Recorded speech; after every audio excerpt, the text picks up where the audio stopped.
Jay Johnston here. Welcome to the new Thursday night edition of the Real Estate and Money Show. We're going to be talking about death, fear, and taxes. This is episode number 36 on how it is that you can save your money, make money, hide your money, move your money, but more importantly, how to keep your money where it belongs, and that's in your pocket.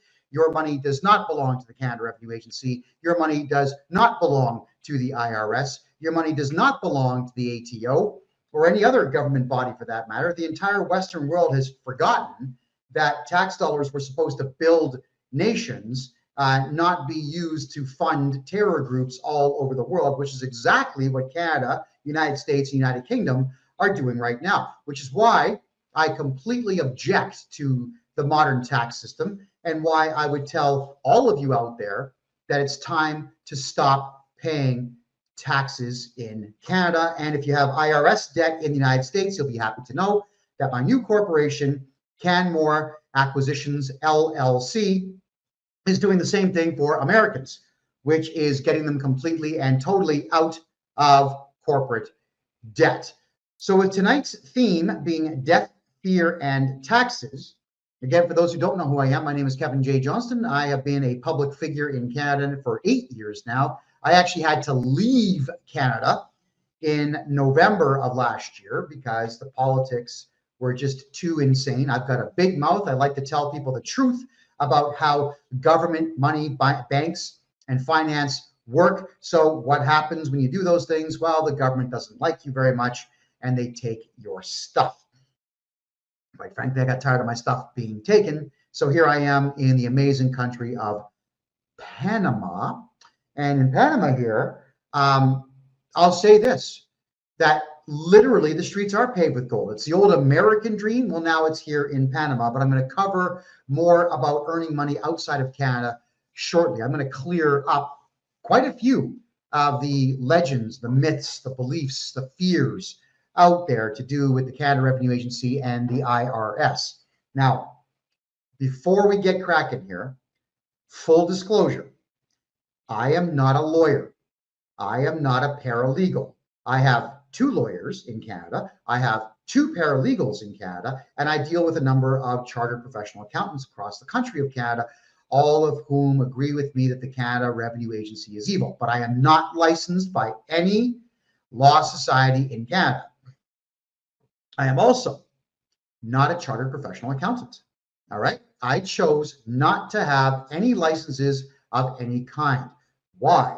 Well, because you're always subject to rules and rules and rules. And then when you break the rules, there's rules to appeal the rules, but not if you're of a select type of individual, like a good-looking white male, for example.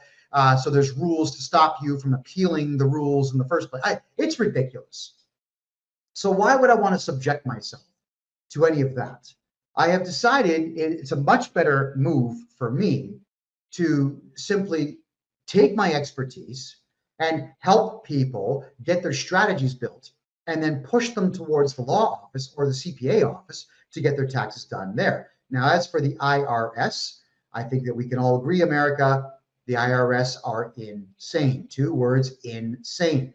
They have well overstepped their boundaries, and the IRS now is under investigation by the securities commissions and the FBI because there's over 1,000 of their staff members have been caught not paying tax, hiding tax, getting into tax shelters, stealing tax dollars. Holy smoke. So even the tax people are stealing from the tax office, and the tax office is busting tax people. It's a little bit out of control. Considering how little value we get for our tax dollars, I suggest we stop paying. So I will be telling you in advance which country I'm talking about when I bring up the subject matter tonight. So let's talk about Canada now, because I have no experience helping anybody in the United States close up an estate. But here in Canada, I've closed up many estates. Let's cover a little bit about estates. So you know that mom's on her last legs, dad's on his last legs, whatever it might be. Mom and dad have a house and a car and some gold, some jewelry, maybe a couple of stocks and bonds here and there, bank accounts and so on.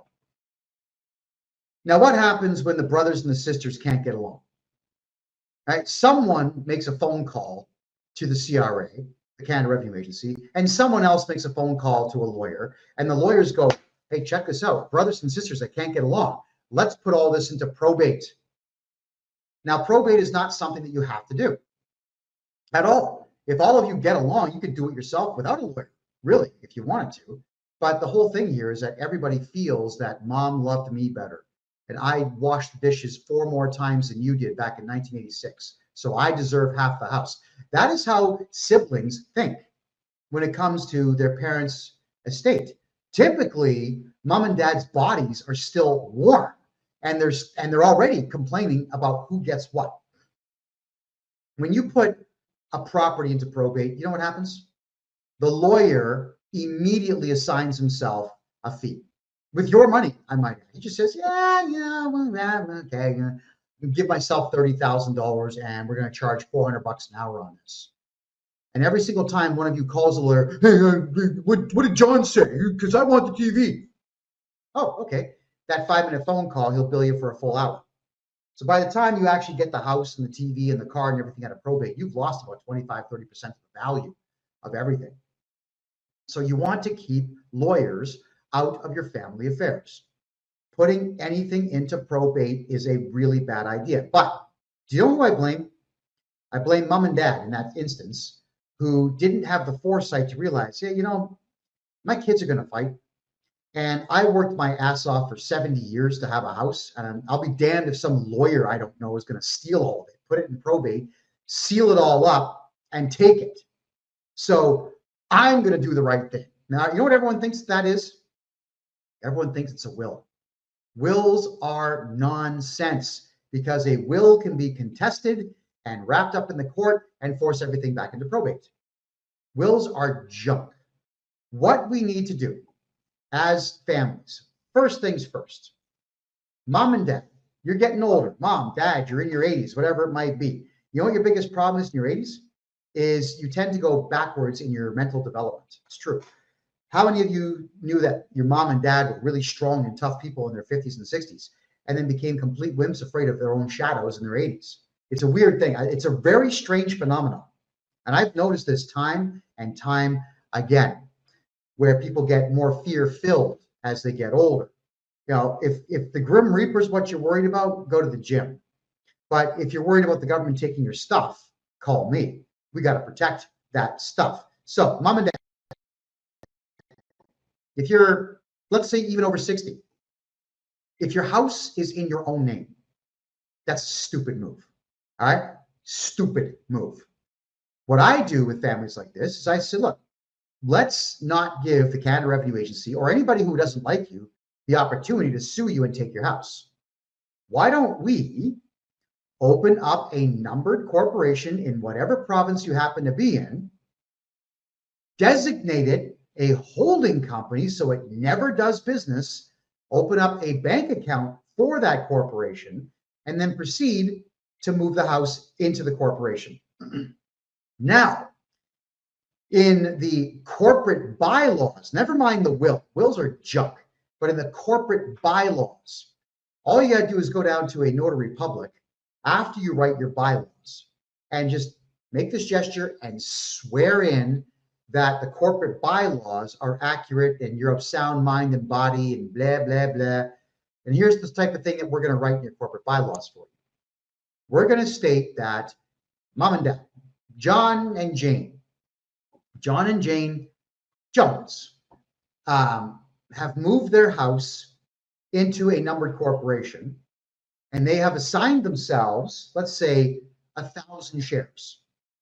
John, he gets 51. Jane gets 42. So what do you got left over? What, 7, 8, 9? What you do is you give each kid just three shares, or 3% of the shares. And then in the corporate bylaws, it would state that should dad die, the 51% gets split evenly 2, 3, 4 ways between mom, kids, and whatever else. And the shares just move on to them. The house is going to remain exactly where it is, and that's under the ownership of the corporation. So guess what, guys? There's no probate. And there's no Canada Revenue Agency sticking its nose in your business saying, oh, what's that? Dad's dead. Give me some money. Give me some money. That's what they do. They know that they're going to catch you at a weak time. So they're going to hit you when you're weak, but also threaten you when you're weak. So you make the worst possible decision going. So we get you into numbered corporations. You got to do everything through corporation. Your car should be in a holding company. Your house should be in a different holding company. And any life insurance policies you have, or any gold and silver stocks, bonds, debentures, whatever else you have, should be in another holding company. And all of those should be under one umbrella company with very strict and stringent rules on how the structure of the corporation works. Who gets the shares when dad dies? All right, so what happens when one of our loved ones dies is everybody wants sympathy. This is something I don't get this phenomenon. You call your friends, my dad died, and then you go on Facebook, my dad died, yeah, and then you shout out from the top of your roof, my dad died. Why do you do that? It's nobody's business, right? In almost every country in the Western world, no matter what trouble you might be in, legally you're allowed to have 3 full days to mourn the passing of a loved one. Take your 3 days. Like just grieve, cry your eyes out, grieve. Don't make funeral plans. Don't call the Canada Revenue Agency. Don't call friends. Don't go on Facebook and Twitter and TikTok and make tribute videos. Don't do that, right? I'll tell you why you don't do that. When I grew up in the 1970s, it was the type of thing where you'd ring someone's doorbell and they'd like, come in. They tell you, come in. There was cake, there was cookies, there was tea, there was coffee, and so on. Everybody was happy to see you. But that was a different era. That was an era when the telephone was a nuisance. Remember the dial phones, right? Remember that stuff? It was easier in most cases to walk 10 streets down and just ring the doorbell and be brought in. But now, when people are ringing your doorbell, they're looking for things to steal. They're looking for things to hold over your head. Everybody's fishing for information on you. So you don't call the CRA. Keep the death of a loved one quiet. When you've taken your 3 days to mourn, believe me, the pain's not going to go away in 3 days. But the 3 days gives you that opportunity to clear your head. And that's when you draw the absolute conclusion. Mom's dead. Dad's dead. Grandma's dead.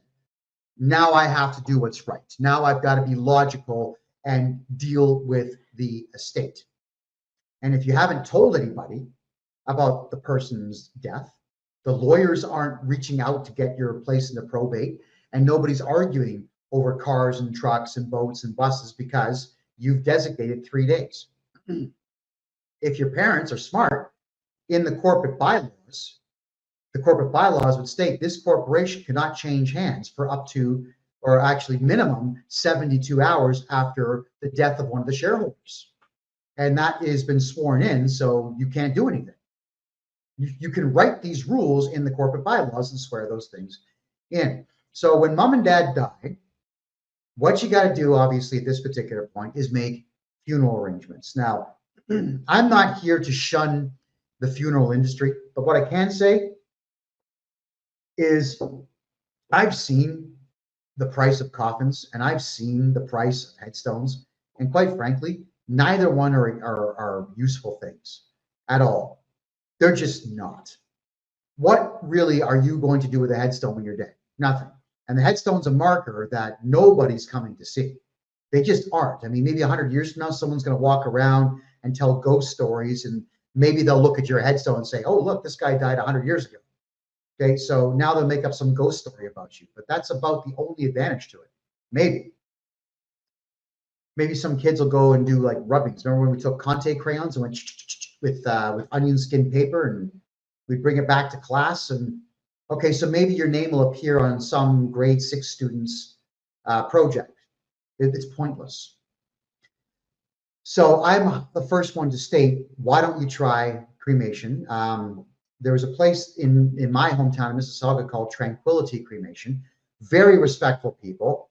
They cremated my father for us for $1,380. That's all that it was at the time, and that's 2008. They might be a bit more now because all the costs go up. But my old man, even he grabbed me like this when he was in the hospital. He says, "Don't you spend anything more than $2,000 to get rid of my corpse." I said, "Okay, Dad, I agree to those terms. I'm not going to waste money on coffins and headstones and burial plots and so on. Why would I do something so stupid?" He told me to take the money that we saved on that and open trust funds for my kids, which I did. So that was my father being responsible and making that demand of me, because he knew out of every single member of the family that I would be the one to respect that wish. And I did. So we got my father cremated. Now, and then we had ourselves a good chuckle about it. I said, Pop, check this out.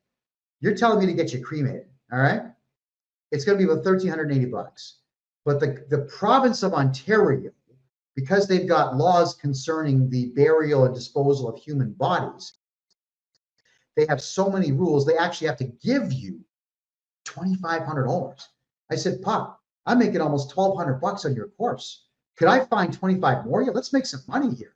And he's laughing. We're the two of us are laughing together. You got to crack jokes in your last days. You got to keep it light. Well, unfortunately, now, and I love my mother, so I'm not bashing my mom. This is not a woman bashing thing. But my mother, when she was bawling her eyes out, did not listen to a word my father said prior to his death, didn't listen to a word I had to say. 2 hours after my dad was dead, she's just screaming.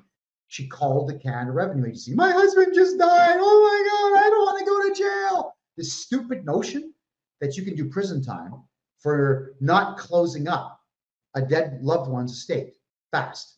So the Canada Revenue Agency thought, "Oh my God, this is great. This woman called us. Oh, how stupid can you be?" And they sent her an assessment for $25,000, and she paid it. She just paid it. You have to. Yeah. How can you be, at the time she was in her 60s, how can you be alive for over 68 years and not know that you don't have to do these things? You need to have enough self-respect to know your rights. So I had to deal with it. I got the money refunded because I told them I'm in charge of the estate and it hasn't gone to probate. I lied. I lied saying it was going to go to probate. It wasn't. But I said that's got to get returned immediately because I'm calling the cops. You're going to get charged and you're going to jail. And they apologized. And I said, "You see, Ma, now let me handle this." And she goes, "Yeah, I understand." And then as soon as my back was turned, she wrote another check and paid them again, because she was not willing to accept the fact that I was right.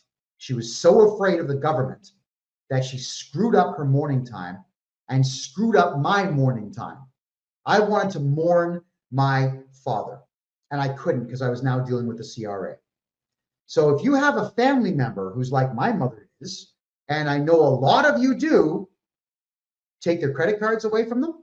I'm serious. Take their bank cards away from them.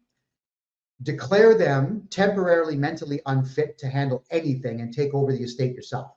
You have to deal with these things. You cannot let people's emotional states destroy your capacity to keep what's yours, because it's yours. It's not the Canada Revenue Agencies. It's not the IRS's. It's yours. So if your parents or you have a house and whatnot, and you want to make sure that everything's taken care of, move the property into a numbered corporation. So even if someone does slip up and call the Canada Revenue Agency saying, "Oh yeah, my dad's dead," doesn't matter, because all he has is shares that you don't have to tell them about. You do not have to report the structure of a numbered corporation or a holding company to the Canada Revenue Agency. Why would you? The Canada Revenue Agency are not smart people. They are not a police force. They do not have the ability to arrest you. They do not have detectives that work for them. They don't know jack. They know nothing about you. The only time that they ever hit you up with fees and penalties is when you tell them how much money you make. Yeah, it's you. You're at fault. If you've done a tax return, especially incorrectly, it's entirely your fault that they know what you have. So, death. You're going to die. All of us are. Protect your assets in advance by moving investments like collector cars, condominiums, cottages, houses, condos, whatever you have, into holding companies. This is what I set up for people. On a daily basis now, we are setting up corporations and holding companies for people. I give them the instructions so they can save a bundle of dough without going through lawyers to get everything moved into that corporation to protect it. And then I personally write their corporate bylaws for them. And then I send them over to a notary public, swear the document in, and now it's just like you swore it in court. And it's only 25 to 35 bucks. Notaries on the high end, I think the highest I've ever seen is 50 bucks. And on the low end is between 15 and 25. Anything in between 15 and 40 is fair to get a document notarized. So get it notarized. I want to say that if any of you out there know that members of your family are ill, you need to start making the judgment call in advance as to who's actually going to be a hindrance to the closing process of the estate. Who's going to bawl their eyes out and go blab to everybody? Get control of that individual. Who's going to be the one that screws up the finances and believes that they have to do things? Take everything away from them. Stop them dead. Get a court order if you have to keep them away from it, but you cannot let the stupid people in the family, and not every human being is smart, by the way, so you got to keep the stupid people in the family away from the settling of the estate. So if you have the house in a numbered corporation, great. If the house is not in a numbered corporation, you're better off going to a third-party arbitrator who's not a lawyer than you are going to a lawyer, because you don't want to pay lawyers' fees to close up your dead loved one's estate or to transfer homes into your name. You just don't. Also, let's say both your parents die at the same time. Do not move the house into your name. You've got 30 days, so take your time. You got 30 days to just state to the properties branch of the province, hey, mom and dad are dead. We're going to move the house into a numbered corporation. Give me 30 days. They'll say, okay, call me. We get your numbered corporation opened up and we move the house into that corporation. And if you do it my way, you don't pay tax when you do that. And there's a trick to it. I can't discuss it here because you know who is going to contact me. So, but if you have any issues with it, you contact me privately and we can get that done for you. Now, mom and dad died. Let's assume there's no fear of any particular government institution. And the only one that people really are afraid of is the Canada Revenue Agency. First things first, mourn, relax. You gotta bring it down. Next, you do have to see the will. So if you are aware of who the lawyer was or the paralegal or the law firm was that put the will together, you have to go and see them, and you have to serve that law firm a legal letter. Type it up yourself, get it notarized. 25 bucks. Serve the law firm saying that we need a copy of the will, but you are not to put the property into probate. We do not retain you. We do not wish to work with you. Release everything immediately. Now, that's what you do. And then you get a copy of the will, and you can start to do this stuff yourself. Please don't involve lawyers. It's just, unless you've got a maniac brother or sister who's a drug addict, and you know they're going to sell the house and buy booze or drugs or whatever else, keep that person away. It may have to go into probate at that point, and then you may have to make an argument in the court that your brother or sister, the cocaine user or whatever, is just simply unfit to make any decisions so that you could try to take it over. I hope that's not the case, but in some cases it is. So you serve the lawyer and tell the lawyer you want the will, and then hopefully, maturely, you can have some nachos, have a beer, coffee, whatever your preference is, and sit down at a table and have a conversation like adults. Here's the will. Read it.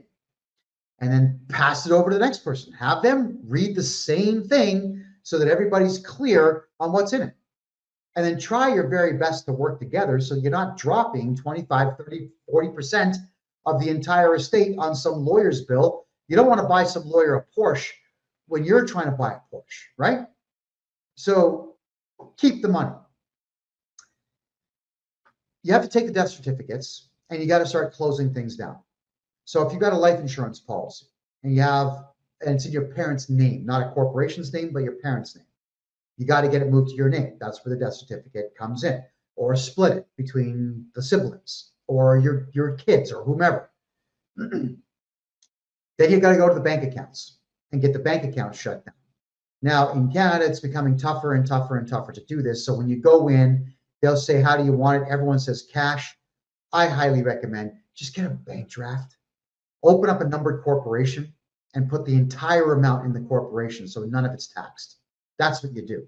You don't want to be taxed on it. The CRA, if you tell them, oh, hey, guys, mom and dad died, they had 2 houses and $290,000 in the bank. CRA, boom! I guarantee you letters are going to show up within 2 or 3 days. We have assessed your parents' estate. Like, it's almost like, we've assessed your parents' estate. Yeah. And yeah, your parents have been assessed at $90,000. Yeah. And if you pay the $90,000, guess what they do? They're going to reassess that and send you another bill for $20,000, $30,000, $40,000. You pay that, they send you another one. So, everybody, the Canada Revenue Agency, you don't contact them. Your dead parents or your dead loved one, whoever it might be, if you're collecting all of their money, their life insurance policies, their assets, their safety deposit box, their house, their car, their condo, the collector vehicles, the plane, the helicopter, the boat, the trailer, the grass, the jewelry, the Rolex, the toupee, whatever they happen to have, you get it all first. You move it all away from the ownership of the estate, of the parents' names or the loved ones' names. And then say nothing to anyone about it. And then you might say, but the CRA, I've got to do taxes and close my parents' estate. Says who? Says who? Have you read the Income Tax Act? Have you read the Excise Tax Act? Have you read the CRA Act? Have you read the GST Act? Says who? Who says that you have to do taxes for a dead person? No, it wasn't me. I'm telling you that you might want to do them, but not because you have to, but just because one day when you do them, they don't bother you anymore. Do you know how long you should wait before you contact the CRA to let them know that your parents are dead or your loved one is dead? Would you like to really know the answer? I bet you would. 3 years. You wait 3 years. Then you file your parents' final tax return. And you put their name, their social insurance number, 0, sign it, send it in. With a letter, very simple letter. Mom and dad are dead. Here's a death certificate. Don't ever call us again. Send it in. Now you have protected everything that your loved ones, your parents, grandma, whomever, have worked their entire lives for. You contact the Canada Revenue Agency last, not first. There is absolutely no law that the Canada Revenue Agency has at its disposal to force you to do a dead man's or dead woman's taxes in any short period of time. Not one. Trust me, I've been studying this for 40 years. Close your estate, get the money, get the house, get the car, get everything, divide it up evenly as per the wishes of your folks. Wait 3 years, do the final tax return, and then it's all over. I'm floored. I'm disappointed in most cases where grown men and adult women cry their eyes out because the Canada Revenue Agency says we owe money. Or we can't do that because the Canada Revenue Agency might find out. And, you know, they're going to look at our bank records. Yay. Why do you think this way? At what point did you ever read for yourself that the Canada Revenue Agency has access to your bank account records? At what point did any of you ever read that the Canada Revenue Agency has investigated you specifically for anything? At what point did any of you read that the Canada Revenue Agency has a detective force? Well, you haven't. First off, not very many people out there read the law. They don't read the tax acts. I don't know. I'm always fascinated by law and just how poorly written so many of them are, that allow we the people to win if we choose to fight using their own laws. I'm not even looking for loopholes. I'm just abiding by the law. So what I'm trying to say here, even though I'm being a little facetious, is none of you have read that the Canada Revenue Agency can force you to do anything, because it's not written down anywhere that the Canada Revenue Agency can force you to do anything. They can't. Voluntary, voluntary, voluntary. If you remember that word with the CRA, everything is voluntary with the CRA. If you remember that and you stick to it, you're going to be okay in life. Quick rules so you don't fear the CRA. Oh my God, I haven't done my taxes in 8 years. What do? Okay, you call me, and within 2 weeks, we'll do your taxes for 8 years. I guarantee you, if I'm doing your taxes properly, I'm going to look at every single thing that you've got, and I'm going to find you every single thing that we can do to have your tax returns go in at the minimal amount. You are allowed to estimate your earnings. If you really don't know how much money you made in 2013, but you haven't done your 2013 tax return, then we are going to guess. Do you know why? Because we're allowed to. Estimated earnings. That's actually in the tax acts. Estimated expenses too. You can guess. Like off the top of my head, that's the best that I can do in the way of recollection. Why? Because a fire destroyed my files. Why? Because a flood destroyed my files. Why? Someone broke into my house. They thought they were taking my computer. They took my files. Why? I just didn't feel like keeping files. Why? Kevin J. Johnston stores all of my files in Panama, right? You're not obligated to show them your files. So what I'm saying to you here is don't fear them. If you really are in a hurry to get your tax return done, and you feel that you have to put numbers on it because relax. Everyone's got to calm the F down, man. Relax. Here's what you do. You take the blank piece of paper. Don't do your tax. Never do your taxes electronically. Paper, paper, paper, paper. Because the software won't let you skip certain columns. You got to put numbers in. Even if you don't even have numbers, you still got to put something in there to advance to the next field. But on paper, you put your name and social insurance number at the top. You sign the bottom. You don't put any numbers on it, not even a zero, and send it in. Congratulations, you've done a tax return.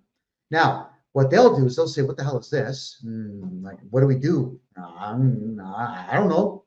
That's usually what the conversation is. I don't know.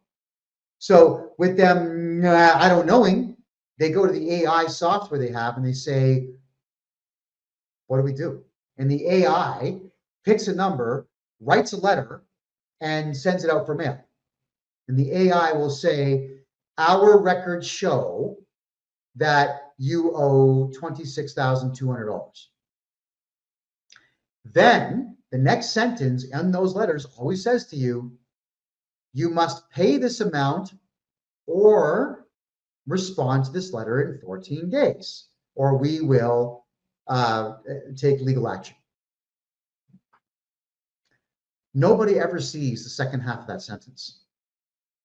You must pay this bill by, or within 14 days, or respond to this letter.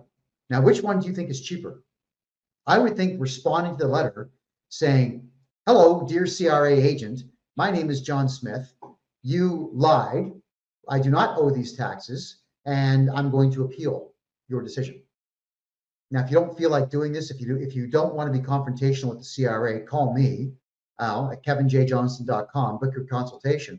I go to war with the CRA. I hate these people. I'm very proud of what I've done this year. I got 2 women to quit working for the CRA this year because I hounded them so much. And I hounded them legally with legalese because they were being completely insensitive criminals. They were breaking the law as they were doing their job. And they thought it was too stressful to deal with this guy who's made the front page of every newspaper in Canada because the government doesn't like him. I'm very, very proud of that. And I plan to have more CRA agents quit. I plan to hound them more. I plan to be more vicious for 2025. My goal for 2025 is to get 100 Canada Revenue Agency agents, losers, arrested. That's what we're after. We want them in handcuffs. And then we want to publish their names and addresses and everything else, stating to people that, you see, the law applies to them too. I hate the CRA. It is an overwhelming, overriding hatred. It's not just a little bit of disdain. It's not just a little bit of contempt. I loathe them. If I had it my way, I would walk them all to the gallows for crimes against humanity. That is how much I despise them. So when you're hiring me to deal with your tax concerns, you're hiring 40 years of rage, because they destroyed my family's lives back in 1983 by lying, intimidating, lying some more, intimidating some more, lying some more. They lied to my parents, who never questioned anything, old school people, and it cost them 1/3 of their net worth, 1/3 of their wealth, because they cooperated with the CRA, which, when you are my client, we will never do. So this fear that all of you have about the Canada Revenue Agency, you got to let that fear go. They are not police. They do not have detectives who work for them. The only way for the Canada Revenue Agency to have you charged criminally for tax evasion is they have to prove fraud. Now, there's only one way for the CRA to do that, and that is to audit you, and then the auditor goes through everything and says, I think that you committed fraud. So we're going to take this report to the police, and the police are probably not going to listen to them, and try to charge you with fraud. Okay, but what if you told the auditor no? Oh, you didn't know that? You call me, I called the auditor, I send the auditor a letter saying, hello. I'm not going to be rude and scream and yell at them, but I am going to say, hello, sir. My name is Kevin J. Johnston. I'm representing John Smith at blah, blah, blah street in Toronto. I understand that you are planning to show up at my client's address on whatever day. I'm calling to let you know that we are canceling the audit. We will not cooperate with it. You are not to go to my client's residence or my client's place of business or church or arena. I have faxed you earlier today a list of all the addresses that you and the entire CRA are banned from. You are not to go within 100 meters of my client. If you do, we will call 911 and report that my client's life is in danger. Do you understand? It's usually along those lines. And then the auditors tend to be, you don't have to be so aggressive. Well, I'm not being cruel. I'm just being direct. I'm telling you. You go to the client's house, you're getting charged. And that's it. The audit's over. Chapter 10, I recommend. It's really good reading, by the way. And it's on my website, kevinjjohnston.com, in the blog section. Chapter 10 of the Auditor's Handbook for the Canada Revenue Agency states that if an audit situation becomes hostile, that they have to stop the audit and contact their team leader. Would you like to know what hostile means in this world of weak people? It means I called them and threatened them with legal action and arrest. That's all that it takes to end an audit. They're going to say, oh my God, I don't want to get arrested. They start acting like you. I don't want to get arrested. So they talk to the team leader. I'm not going near it, because you know what happens? The Canada Revenue Agency staff Google my name. And boop, boop, boop, boop, boop, boop, boop, all these articles come up on the Canadian Broadcasting Corporation, on CTV, City TV, all of the Canadian networks. Kevin J. Johnston, he's racist, he's homophobic, he's transphobic, he's this phobic, he's that phobic, and so on. Because you got to remember, I've run for political office 3 separate times, and I ran campaigns very similar to Donald Trump, which the left wing does not like. And as a result of them not liking it, they would just report that I'm some really terrible racist guy. But that works to my advantage, because the CRA doesn't want me, the biggest mouth that ever came out of Canada, to interfere with their personal lives, which, let's be honest, I will do. When the CRA representatives get a bit too belligerent and a bit too rude and a bit too vile, I don't like bad manners. I really don't like bad manners. I'm one of those. I'm always polite. I'm always diplomatic. I never go to violence unless it's the absolute last option open to me. I would much rather shake hands with an aggressor at the end of the aggression than be in a bloodbath with them or a fist fight or in the back of a police car because I've knocked them out cold. I don't want to be in those situations. I'd like to negotiate politely. But when they do get super rude and super gross and super vile with their behavior, I make a phone call to a very super private investigator and say, hey, this chomo here is behaving like an ass. Could you please find everything out about them? And I get really interesting reports. Two Canada Revenue Agency agents so far are only in Canada on temporary residencies. They're not even permanent residents. That's how desperate the CRA is to have bad people working for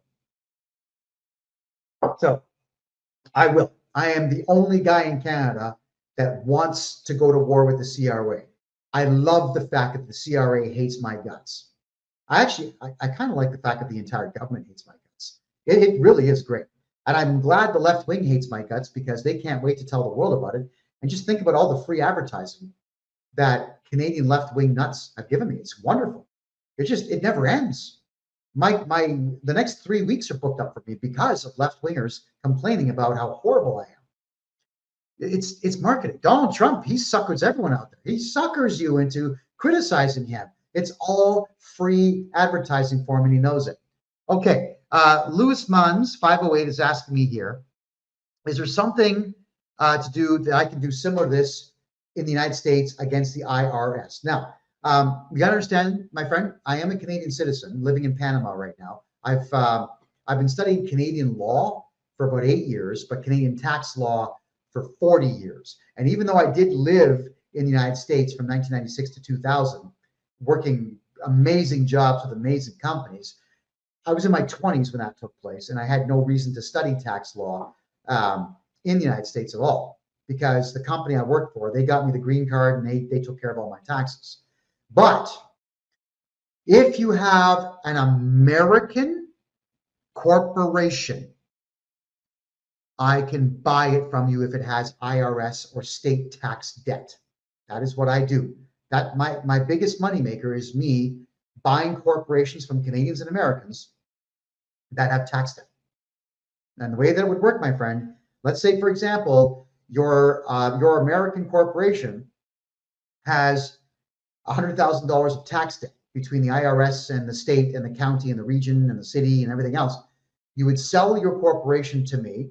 I get your entire company, all the stock, all the shares, all the debt, and all of your assets. And then what you do is you buy your assets back from me for 10% of the value of your debt. So imagine you pay me 10 grand, you get to walk away from your entire IRS debt. And it's the same thing in Canada. You can walk away from the CRA debt. The following taxes in Canada, if you do this with me, I get rid of corporate income tax, payroll tax, CEBA loans, CEWS loans, CERS loans, repayable grants, GST, bank loans, corporate credit cards, leases, private contracts, all of that debt goes away. I haven't studied American bankruptcy law, so I'm not the right guy to ask on that. But I know Canadian bankruptcy law incredibly well.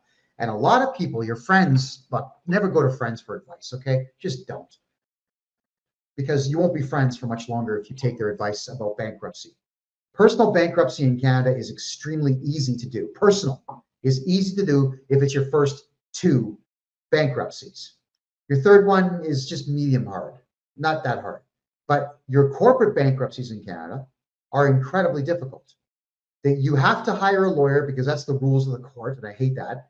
You'll pay about $70,000 for a lawyer to then tell you that there's a very good chance that you will not be discharged from all of your debt.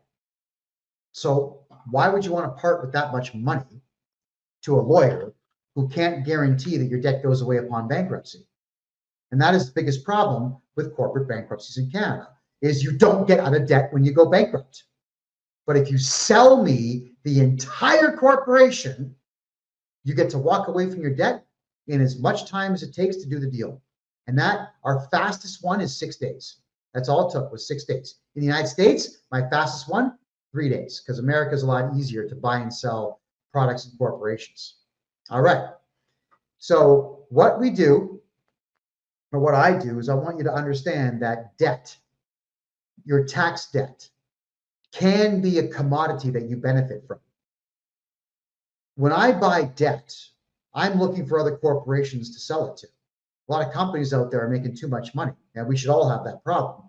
So what I will do is I'll contact those companies saying, guys, I just bought $1.6 million of debt. It's a corporation based in, I don't know, Whitehorse. Would you like it? And they'll, of course, they'll jump on it. Or what I'll do in some cases, I might buy $1 million of debt. And then I send letters into the Canada Revenue Agency as some name that's not my own. And I'll say stuff like, F you, screw you, you suck, nah, you can't get my tax money. And they get angry. So what they'll do is they put penalties on the debt, and then they put interest on top of the penalties.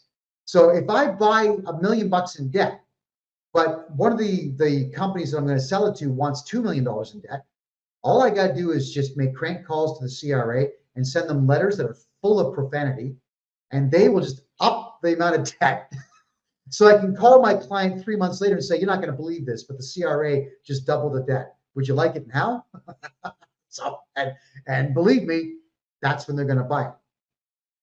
So debt is a commodity just like used cars. It took me a long time to learn this. 40 years, in fact. This is not something that I just made up willy-nilly. This is something I've been studying for a very long time.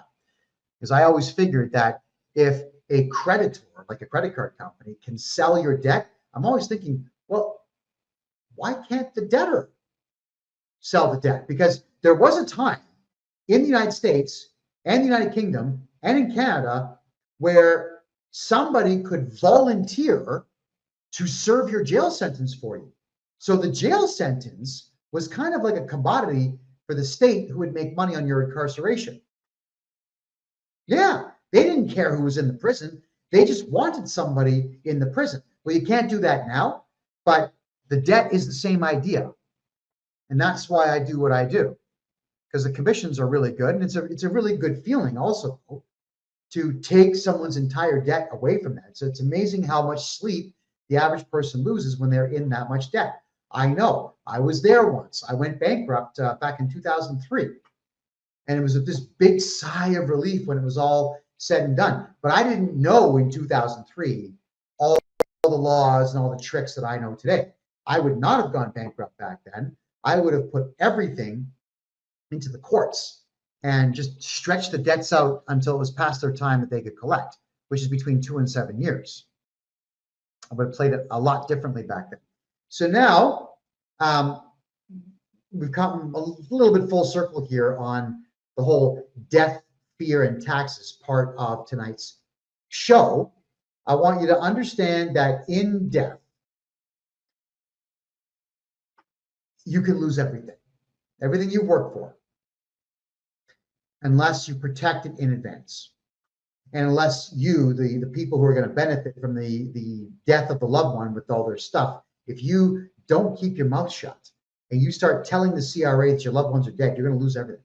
So when your parents die or your grandparents die, your aunts and uncles die, shut up. Make it a private mourning session for you and the family. Wait 3 days before you make any choices. And don't tell the CRA, the Canada Revenue Agency, that your parents are dead until 3 years later. Just ignore the CRA in that time, unless they get hyper aggressive and they find out that your loved one died. And they only find that out if somebody in the family tells them. So it's not like they know until you call them and tell them. If that's the case, you got to get a hold of me, because I'm going to appeal their decisions and force them into tax court 2 years later. That is what we need to do. Now, assessments. A lot of you have been emailing me quite a bit these days about what do I do when the Canada Revenue Agency assesses me? Well, what do? You call me. First thing that we do is we object. We fill out all the legal paperwork, we object, and we demand an appeal. And then we wait a little bit, but every single month, we're going to demand disclosure. They're not going to give it to us. Every single time I go to tax court now, we win. You know why? The CRA either doesn't show up or they don't give us any disclosure. In Canadian law, in Canadian case law, I'd like all of you to look up the case of R versus Stinchcomb, Stinchcomb, R.V. Stinchcomb. In that case, there was a criminal charge, where Mr. Stinchcomb was found guilty, but he wasn't given disclosure to properly defend himself, so he appealed the case and he won. So from there on in, you have to have full disclosure for any court case or any tribunal in Canada. And if they don't give it to you, the case gets thrown out for non-disclosure. That's what we do here, everybody. It's their rules. It's the court's rules. I didn't write them, but we play by their rules. All right, so that's how we do it. You get an assessment, you contact me, we appeal it, and then we redo your taxes. Because their assessment is only based on a guess. It's an arbitrary, random number that a computer selected for them and sent out a piece of mail to you. Now, I got to address something very major here. Everybody should share this video right now, because what I'm going to tell you about the Canada Revenue Agency, no other accountant in the history of the country has ever said this, because they're not brave enough to tell you the truth. So start sharing. All right, everyone on TikTok, come on, double fingers, just keep tapping, get the likes going. Everybody over here on Kick, same thing, tap, tap, tap, tap, tap, tap. Let's get the likes going. And if you're on Rumble, right there, you'll see a thumbs up. Please, everybody hit it. Share this out, because what I'm going to tell you right now, you must know, and you must live your life according to this information that I'm going to give you right this minute. All right, let's get going here. Come on, Rumble. I don't see enough likes. Let's get going there. Come on, everyone. I've been giving you guys free information for 8 years. The least you can do is just tap that like button so that the algorithm picks it up and forces it to the homepage. And yes, for those who missed tonight's show, it's going to replay all weekend long. All right. So whenever I do my Thursday night show, we do it live. It's always at 9 p.m. Eastern time on Thursdays. And then at midnight coming into Friday, it starts playing, and it stays playing for the full weekend, all the way until Tuesday morning on Rumble. Just type in freedomreport.ca and you'll be able to find the show. Thank you to all the people who just joined me right now. My name is Kevin J. Johnston. I am a podcaster and I am a tax expert. I've been studying Canadian tax law for over 40 years, and I help Canadians completely and totally annihilate their tax bills by telling the Canadians and Americans the truth about how their respective tax agencies actually operate and what your rights are and what the law is that protects you and stops them. Now, I got to tell you this. We're almost at 8,000 likes on TikTok. Can we just keep that going, folks? Can we just keep tapping that, please? Let's get it ramped right up. There is something that the CRA does, which tells all of their staff how easy it's going to be to get money from you. It's sinister, it's sick, and it should absolutely be illegal. But for some reason, it's not illegal.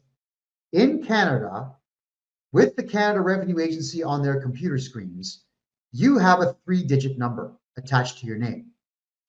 It's called the sucker index. At least that's what I call it. They call it the client index. No, it's the sucker index.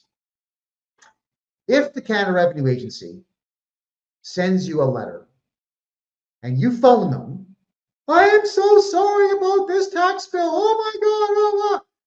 Oh, boom. Your sucker index goes up. The number gets higher. If they send you a letter saying that we have assessed that you owe us $6,000 and you pay $6,000, your sucker index goes way up. You know what's going to happen after you pay that $6,000? They're going to giggle and so on. And the AI software that the Canada Revenue Agency has is then going to turn right around and send you another assessment. Maybe something small, like maybe $500, $600, $700.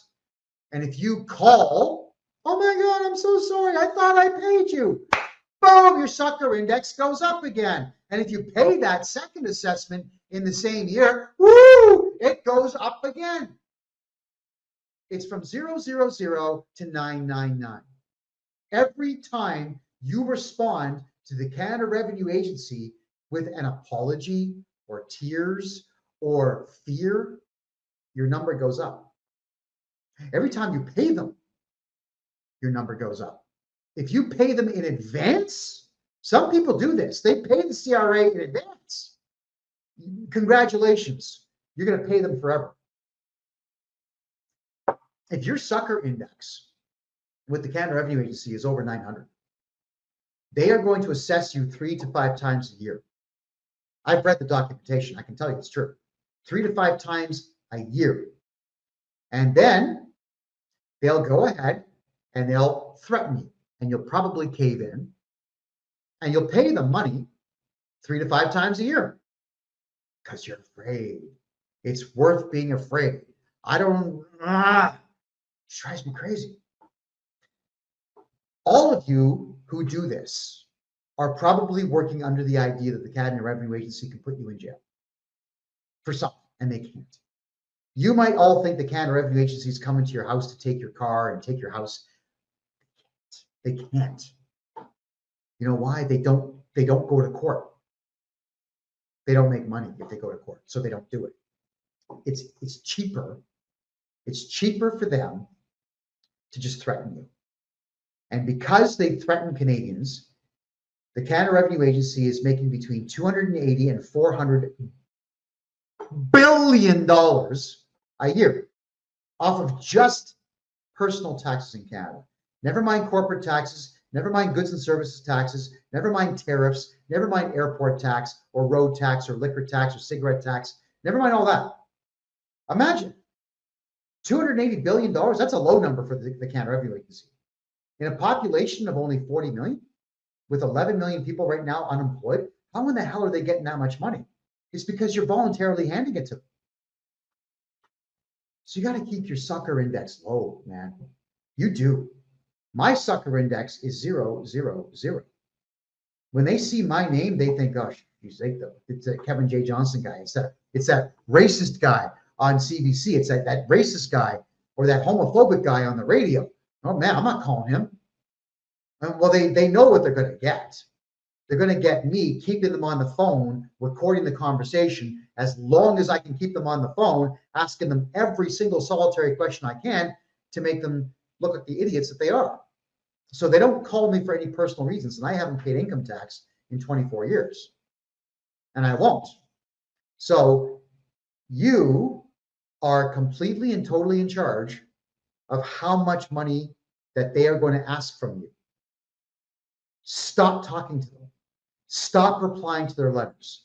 Just hire me. It's $150 for an hour consultation. I'll write your first letter to them free of charge, and I'll talk tax strategy with you. Take away your fear. You've got to take your fear away. I want everyone's sucker index to be at 0. Here's the good news also. I'll share this with you. If you hire me at 0 additional cost, what we do is we provide you with the appropriate form to fill out to have me be your representative against the CRA. So as soon as I get set onto your file, your sucker index does that. It drops. Why? Because my reputation precedes me.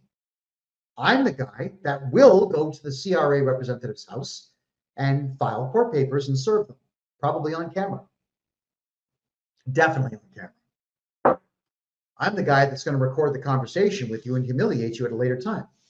I'm the guy that's just going to do everything he possibly can to not just make you angry, make you cry. Because I hate you. I hate the CRA. And all of you need to hate the CRA and not fear the CRA. Now, if you don't fear them, that's good. You may just not know what the steps are to get rid of them. Get a hold of me. My website address, kevinjjohnston.com. Grab yourself a 1-hour consultation. And we're going to go through all this. And we'll cover personally, one-on-one, mano a mano. You can record the conversation if you want. And we will discuss your tax situation. I mean, I wouldn't play that for anybody. I wouldn't tell anybody what your personal tax situations are. Here's also the good news, is that if you fill out that form that we send to you and you send it directly to the CRA, we have now entered into what's called a client solicitor privilege relationship. It's the same thing as a client lawyer situation. Do you know what that means? That no matter what happens with your taxes, I can never be called to testify against you. Is that amazing or what? All right. So think about having a guy like me. Well, there's no one like me. Imagine having me on your side and I legally can never snitch on you. I just can't do it. I mean, the first thing that I would say to any judge anywhere in any court is that I have represented this individual and I am terribly sorry, but I cannot ever be called to testify. Client solicitor privilege. The judge will say, you may be excused, Mr. Johnston. And that is where it ends. So you have to put yourself in the dominant position with the CRA in that you're not going to cooperate with them. You've got this guy here who hates them, who won't cooperate with them. We will do your taxes our way, not their way. And we're going to make sure that we're not snitching on you. You're not going to snitch on yourself. All right. So I really cannot stress enough that you got to stop talking. Everyone talks too much. You have the right to remain silent. That does not mean that you are being detained. It means that you've got the right to shut up and not share any personal details that will be used against you to take money from you in the future. Yeah, like a lot of you are starting to realize that you don't have to talk to cops.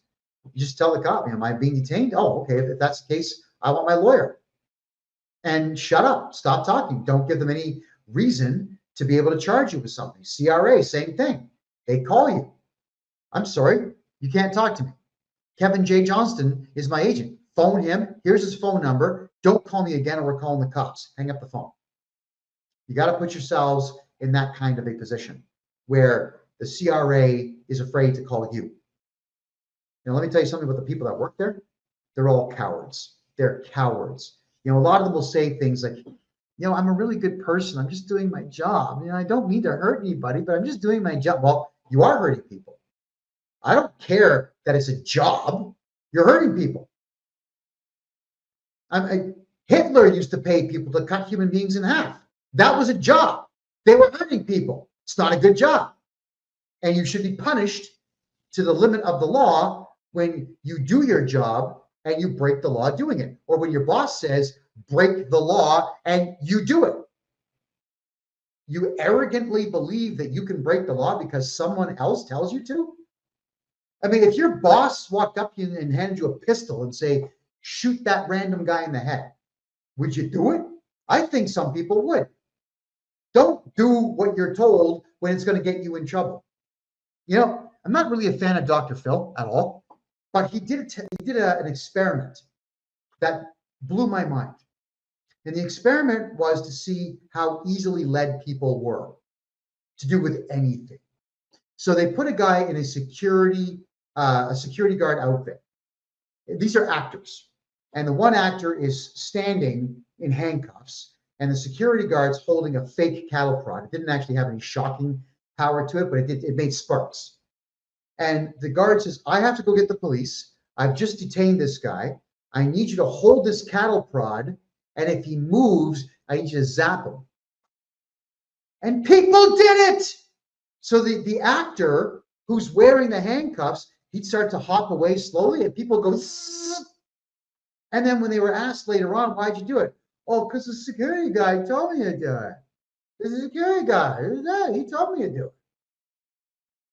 It never entered the people's heads that this could be a real human being with a pacemaker, and now you're going to put a cattle prod through their body and zap them. You shut down the pacemaker. At minimum, you're getting manslaughter. Realistically, second-degree murder, because you were consciously zapping somebody with a weapon. How stupid can you be? And that's the type of excuse and the type of people who work for the Canada Revenue Agency. I'm just doing my job. My boss told me to do it, so I'm going to call people and harass them. And I'm immune because I work for the CRA.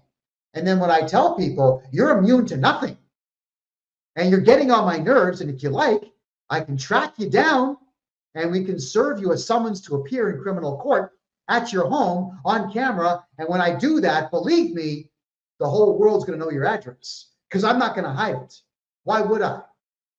The person got arrested, breaking the law. The summons has their name on it. It's a court document. It's a public document. I can publish it legally. So I want everyone to understand that these people are stupid. The Canada Revenue Agency people, they're dumb.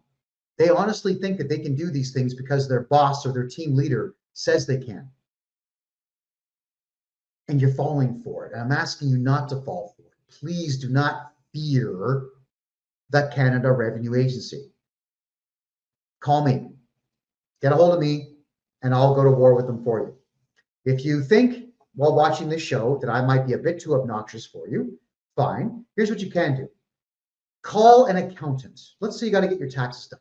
Phone an accountant and just say, hi, I'm looking to get my taxes done. If you do my taxes for me and the Canada Revenue Agency decides to audit me, will you cooperate with the audit? If that accountant says yes, hang up the phone and call the next one. Go ahead, try it. I bet if you call 20 accountants, all 20 will say, oh, well, of course we will. You have to obey the CRA. That's what they're going to tell you. You know what else they're going to say to you? Well, if we don't cooperate, we could lose our license. Do you know accountants believe that the Canada Revenue Agency can take their license away? Yeah, they actually believe this. The CRA has no capacity to remove a CPA's license or an accountant's license or a paralegal's license or a lawyer's license. They cannot remove your license. They are not an authoritative or judicial body. They are losers. That's all that they are. They are funded by the federal government, but they work at something called arm's length from the government. And that way, the federal government gets plausible deniability when CRA staff break the law. Because, well, they don't actually work for us. That's what they'll say. Yeah, you know, they're a wing of the federal government, but they don't actually work for us. And that's how the Fed protects themselves. So the only person that screws you with the CRA is you. I need you all to stop talking to the CRA. All right? It's a headache for me sometimes, because I do get phone calls from clients of mine, and I'm not mocking them. And I am eternally patient with people. Eternally. But it can be a little aggravating sometimes because I know the stuff and I know that you don't know. So when you are a client of mine, I will always treat you with respect. And if I have to repeat myself 25 times to get you to understand, I will. But you are going to have to make a decision. By the time we've gone through the same thing over and over and over again, you got to make a decision when you hire me to do your taxes for you. Is decision number one, do you want your sucker index to be high and pay the CRA 3 or 4 times a year? Or B, do you want to never pay them again? And I'm not going to tell you what choice to make, by the way. I give you all the options and you decide. All right. I'm just answering a quick message here. All right, so let's have a quick peek at your questions here. All right. Gloria is asking a really good question. Will they not contact the people you sub work from? Yeah, yes, they will, but you have rights. Chapter 10 of the Auditor's Handbook for the Canada Revenue Agency states to a CRA representative, if you go to the owner of a business and he won't cooperate with the audit, go to his spouse. It actually says that. Or go to the business partners. If they won't cooperate, go to the staff and threaten the staff. If they don't cooperate, go to the suppliers and threaten the suppliers. If they don't cooperate, go to the customers and threaten the customers. I get rid of that too. If they do any of this, do you know what that is? That's defamation of character. You could hit the auditor and the CRA with a $1 million lawsuit, hands down, flat out. Because if they say, well, we're with the CRA and we're auditing your boss because we think your boss did something wrong. Huh? No, they're interfering with your livelihood. It's defamation. You also have the right to tell your staff, hey, everyone, the Canada Revenue Agency has lied, and you serve a legal document to all of your staff, and you tell the staff, if any of you speak to the CRA or any officer of the court or any officer of the police without a warrant presented to you, not only are you fired, but I will sue you for breach of contract and defamation of character. So your staff, your staff might think the CRA can arrest them. You have to educate the hell out of all of your staff. You got to educate them.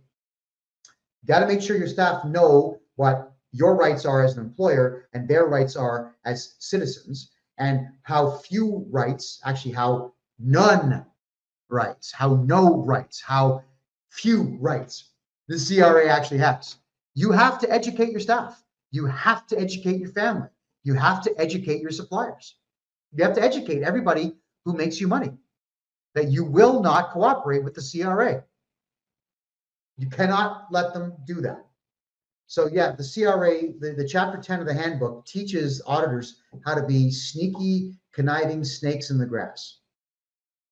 But when you issue the defamation notice and the no trespassing notice, and you also warn them that you now feel threatened, they have to back down. And then you hire me. And then I go to battle with the guy if I have to. Oh, absolutely. You know, what I could do even is I could tell the CRA representative, I tell you what, I have all my clients' files. I have them here in Panama. Get on a plane and I'll let you see them. You know they're not coming here because they would have nobody to protect them while they were here. And you also know I've spent the last 6 months in this amazing country here in Panama building relationships with the government and the police here. So if I was to tell the police, see that guy there, criminal, cops will arrest him, put him on a plane, deport him, ban him. It wouldn't take much. It's different here.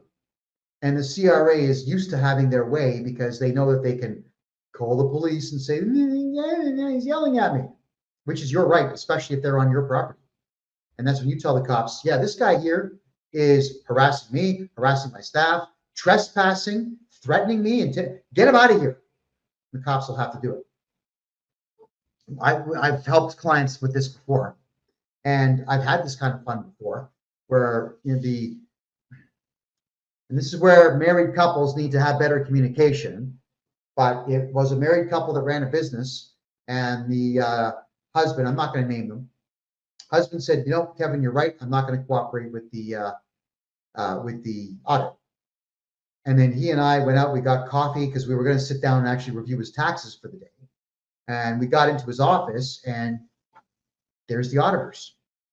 the wife, who's a business partner, was so afraid of the CRA, she invited them in. So, I was pretty staunch on this. So who the hell are you? Oh, we're with the CRA, and he goes in his pocket and he shows me this little badge. I said, oh, very good. Didn't I tell you not to come here? Well, we got permission from the wife. I said, she has no say here. I'm the legal agent. You were told to communicate with me. Why did you even call her? And then they start, well, we have the rights. No, you don't.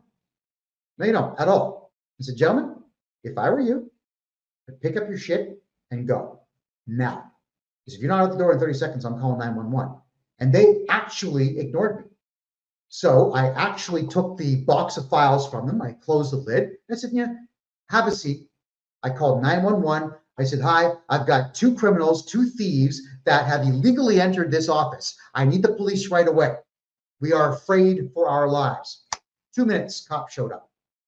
We said, please, officers, come in. And these CRA idiots sat there believing that they had the right to be there. And the cops told them, no, you got to go. You have to leave. You have to leave now. And they're all upset, tail between their legs. So I followed them out to the car. I had the video camera running, and I was calling them every name under the sun. And the cops said, is that really necessary? I said, yeah, actually it is. They were told not to come here.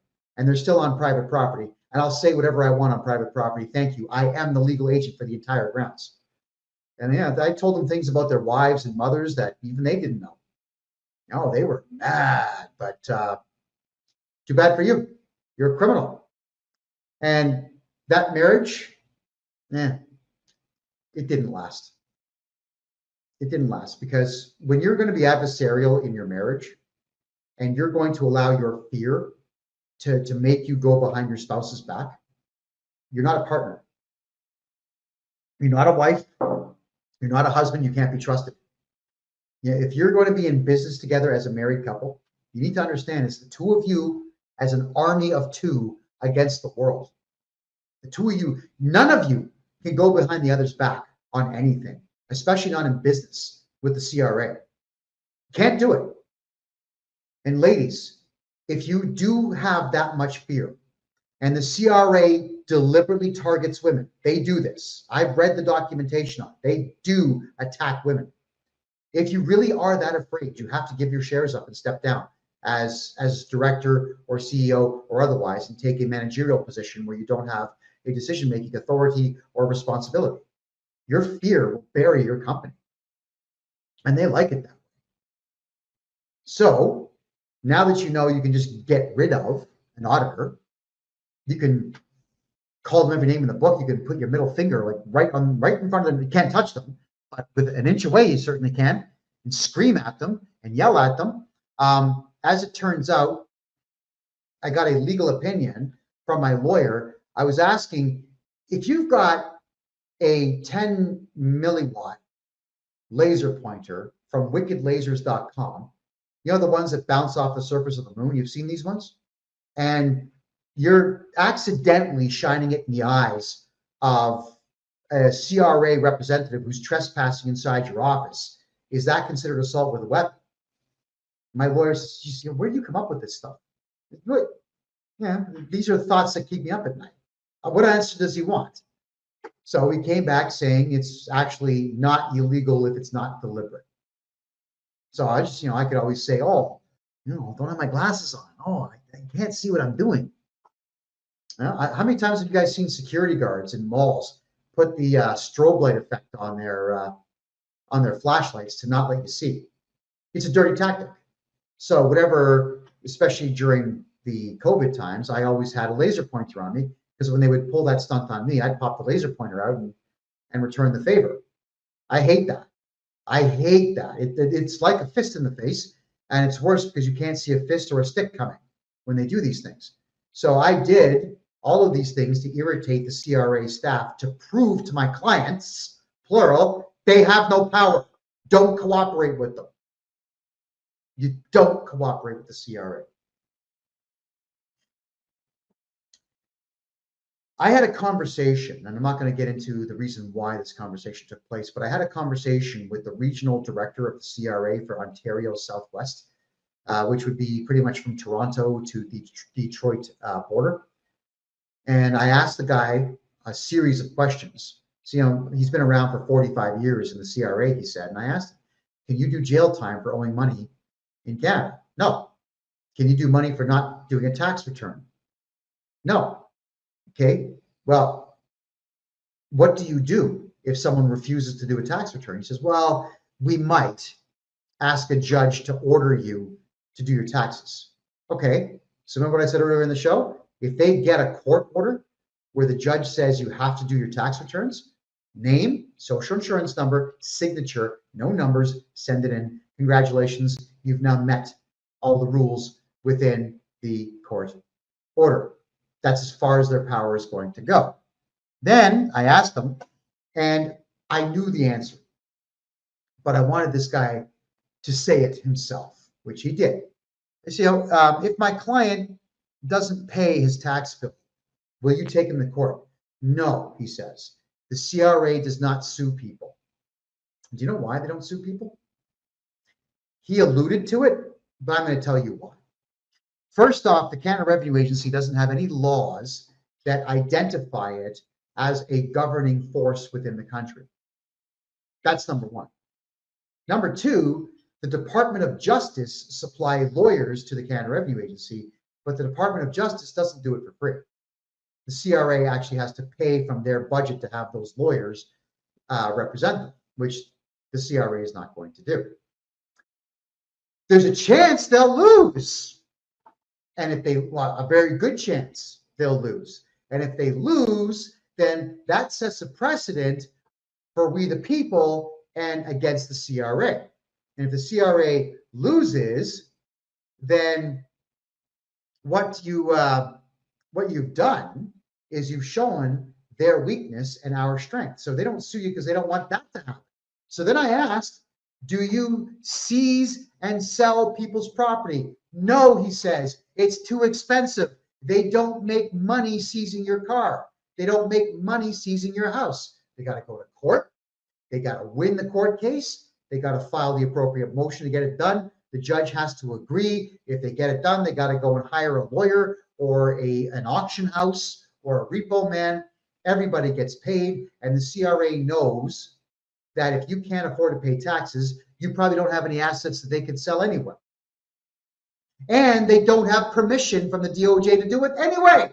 Look at that. No, they don't seize your property. What they'll do is they'll get a little sneaky about it. They will get a writ, not a lien, a writ against personal property like tractors, trucks, trailers, boats, cars, and houses. But if you contact me, then we get rid of that writ. First off, we get your taxes done. We appeal their decision. Secondly, and then we sue the CRA third, and then we file a motion in the court to get rid of that writ.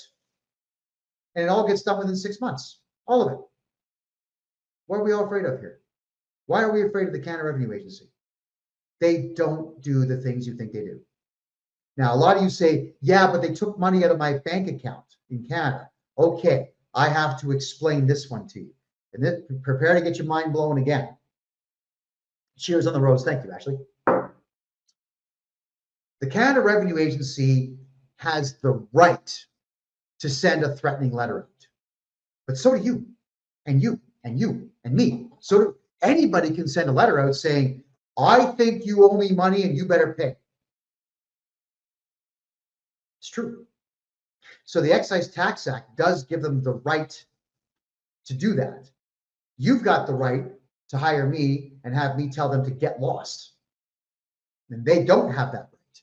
You do. The CRA has the right to guess what your taxes are, but they don't have the right to enforce their guess. So when they send you an assessment, you and I have the same right. We could send letters to Coca-Cola and say, hey, Coke, guess what? We say you owe us 200 grand. How the hell do you enforce it? That's the thing. You can claim it, but how do you enforce it? Right? I wouldn't recommend guns. That'll get you locked up for a very long time. You could go to court. You'll lose because you have no way of proving it. But the CRA is in the same boat as you. They say, we've assessed you. You owe us money. How do they enforce it? The only real way that they do this, and this is the one you got to pay attention to. The Canada Revenue Agency will send what is called a requirement to pay letter to your bank. Would you like to know what that means? You're required to pay because we, the CRA, think that we have power, so pay us. It's not the CRA who's at fault when they do this. When the bank gives them money, it's the bank's fault. The bank can say no. Just like you and I, we can say no.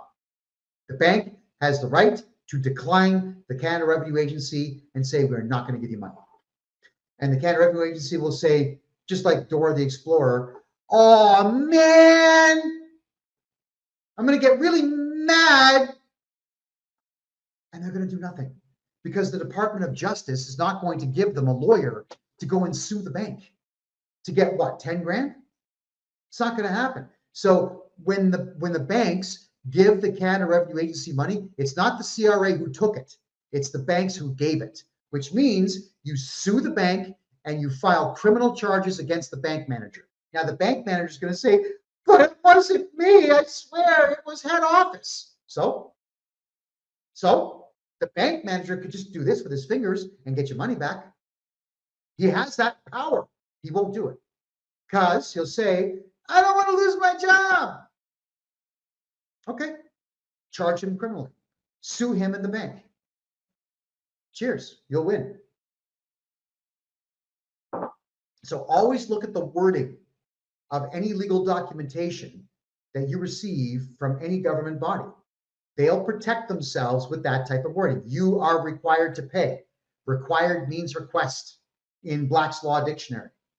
It's a legal term. It means nothing. It means nothing. The banks just choose to cooperate. So do most employers. You are required to garnish this person's wages. If your employer had any balls and cared about their staff, which they usually don't, they would say, this is not a court order. You go get a court order or never contact me again, or we're going to charge you criminally for harassment, extortion, fraud.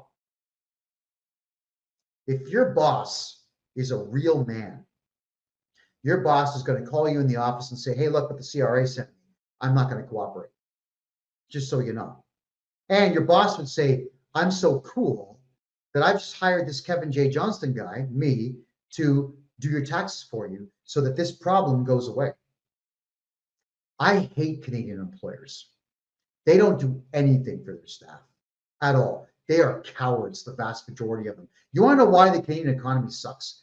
It's not necessarily just because of Justin Trudeau and the Liberal policies, but it's because Canadian employers are greedy and cowardice all at the same time and do not do anything to protect their staff from the outside world. Whenever I ran companies in Canada, I always would send letters into the CRA, and they were vulgar and they were crass. Oh yeah, I would tell them flat out, I am not going to cooperate with this. Get a court order. You go talk to a judge wearing a gown when court's in session, and you get that order. And they wouldn't. I'm telling you now, they won't. They're not going to go to the judge and get a court order to garnish your wages. So when the CRA tells your boss to garnish the wage, your boss is the one that screws you. The CRA just made the request. Your boss did not have to say yes. Your boss could have protected you, and they didn't. Who do you sue then? Sue your boss. Stealing your money without a court order? Holy crap. You'll probably win 100 grand. Easy. Absolutely you would. Right? Requirement to pay is not a legal command. It's not even lawful. It's illegal, really, because if they're going to make that kind of a claim, then what they're doing is they're claiming to be something that they are not. It's actually fraud. But it's the bank that commits the final fraud by turning the money over. I'm just going to look at your questions here. What is the CRA? Canada Revenue Agency. They're like the IRS, except 1/5 as smart. Maybe. Okay. Is there a way to stop an employer from withholding tax? Go on contract. level with your boss. Like, don't say, hey, boss, I want to go on contract because I don't want to pay taxes anymore. Don't, no, no. In Canada, when your employer deducts, let's say, $300 a week off of your taxes, he's got to pay that 300. He chooses to pay that $300 to the CRA, but he also has to pay another $300 on top of it. He's got to match whatever he takes from you. He has to match that and send it into the CRA. Is that crazy or what? So you tell your boss, say, listen, boss, you're deducting $300 a week off of me, and you're also paying an additional $300 off of me. But if you put me on contract at $1 an hour more, and I just charge you GST or HST or harmonized tax, whichever one it is, you will save, and show them, $27,000. So fire me and then hire me on contract.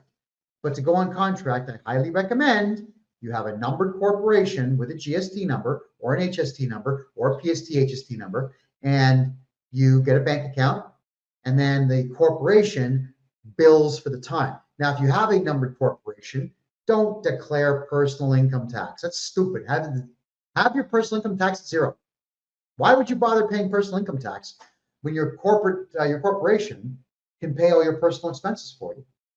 And it's legal to do because you're not going to cooperate with the CRA and tell them what you spend your money on. You know, CRA reps, they ask all kinds of questions. Hey, did you use your corporate account to buy groceries? None of your effing business. Get out of my face. This conversation's over. Why? I'm floored at the fact that people don't raise their voice. I mean, you'll yell at your neighbor if they are too loud at 7:30 in the morning on Sunday. You'll scream and yell at them and throw hot water over the fence. But when the CRA comes calling, you become squirrels. No, man, attack the CRA the way you attack your bad neighbors. They will back down. They are as gutless as they come. Let me just check more questions here. Okay. Yeah, always get incorporated, guys. Always have a plan, and the plan is to have a numbered corporation or a limited liability corporation. Do everything through your corporation. Forget personal income. By the way, please don't ever register a sole proprietorship. I beg you, don't ever do that. Don't ever do business as your name, as you. Don't ever get a personal GST or HST number. Don't ever do that. Why? What does that mean? A sole proprietorship allows you to register a business name, but the business name is just you acting as Beaver Cat Sawmill Incorporated or Jackie John's Cake Shop, whatever. It allows you to do business as a company name, but as you. It's your social insurance number that all that money goes on to. And all that GST, they're going to come knocking as often as they want to try to get more money out of you. I have helped now over 150 Canadians shut down their sole proprietorships and get registered into corporations. And it's amazing how quickly their life gets better. Instantaneously, their life gets better because they're saving between 50 and 80% on their taxes right off the hop. Sole proprietorships are stupid. If you have one, get a hold of me. We're going to get rid of it and get your taxes done properly. If your accountant tells you to get a sole proprietorship, leave, quit, fire that accountant, get away from that guy. They're an idiot. They are there to harm you and help the CRA. Okay. So Big Lenny, what do I charge for taxes? You're going to love this, everybody. My fees are crazy low. Like I think sometimes I'm nuts charging the prices that I charge. I do a consultation. The initial consultation is $150. Most guys on TikTok and Kick and Rumble here are $350 for a half hour. I'm $150 for a full hour. We get a chance to talk. We get a chance to know your tax problem, and then we get a chance to build a strategy.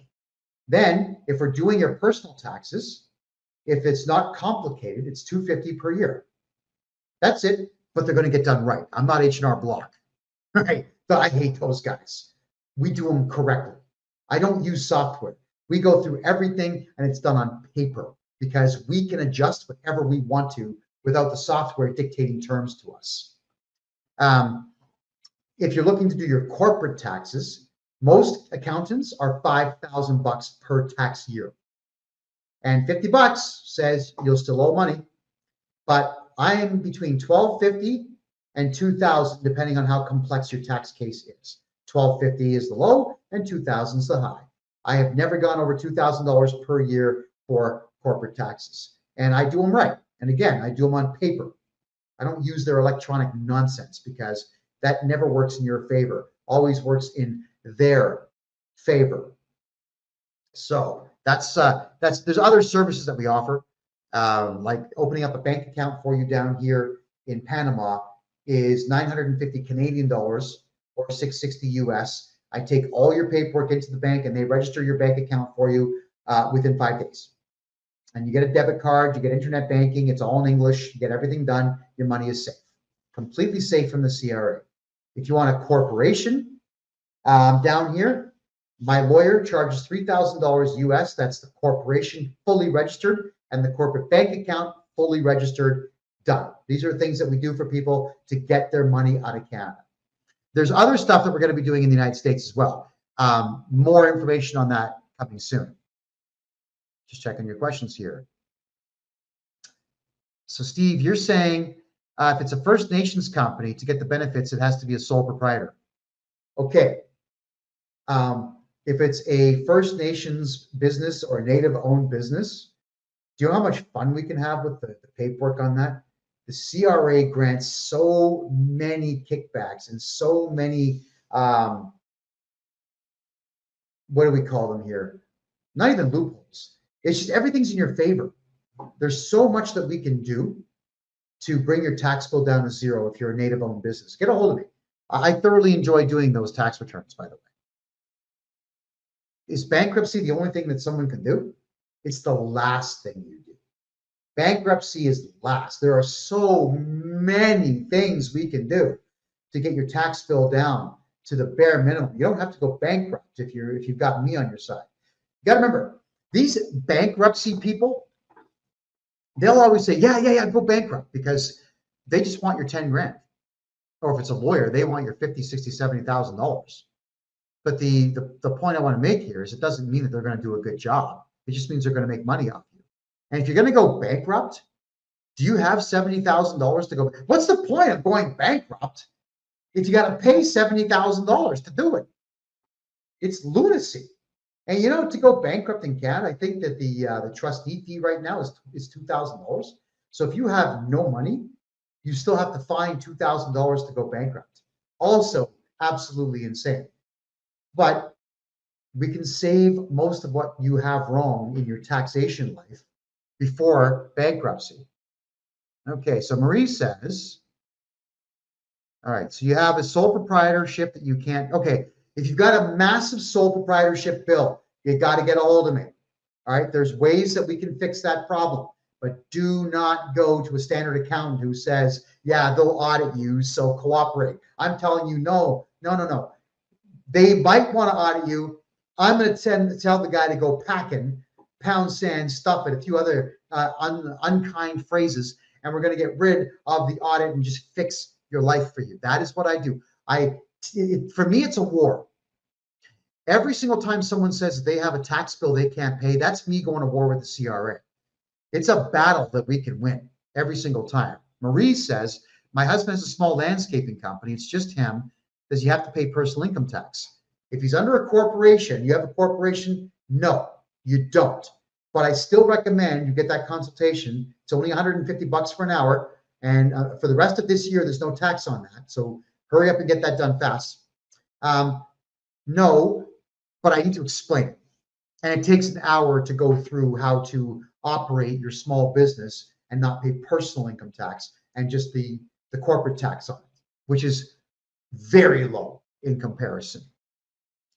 Okay, and Liberals Gray, if you owe $250,000, you can probably fix that one.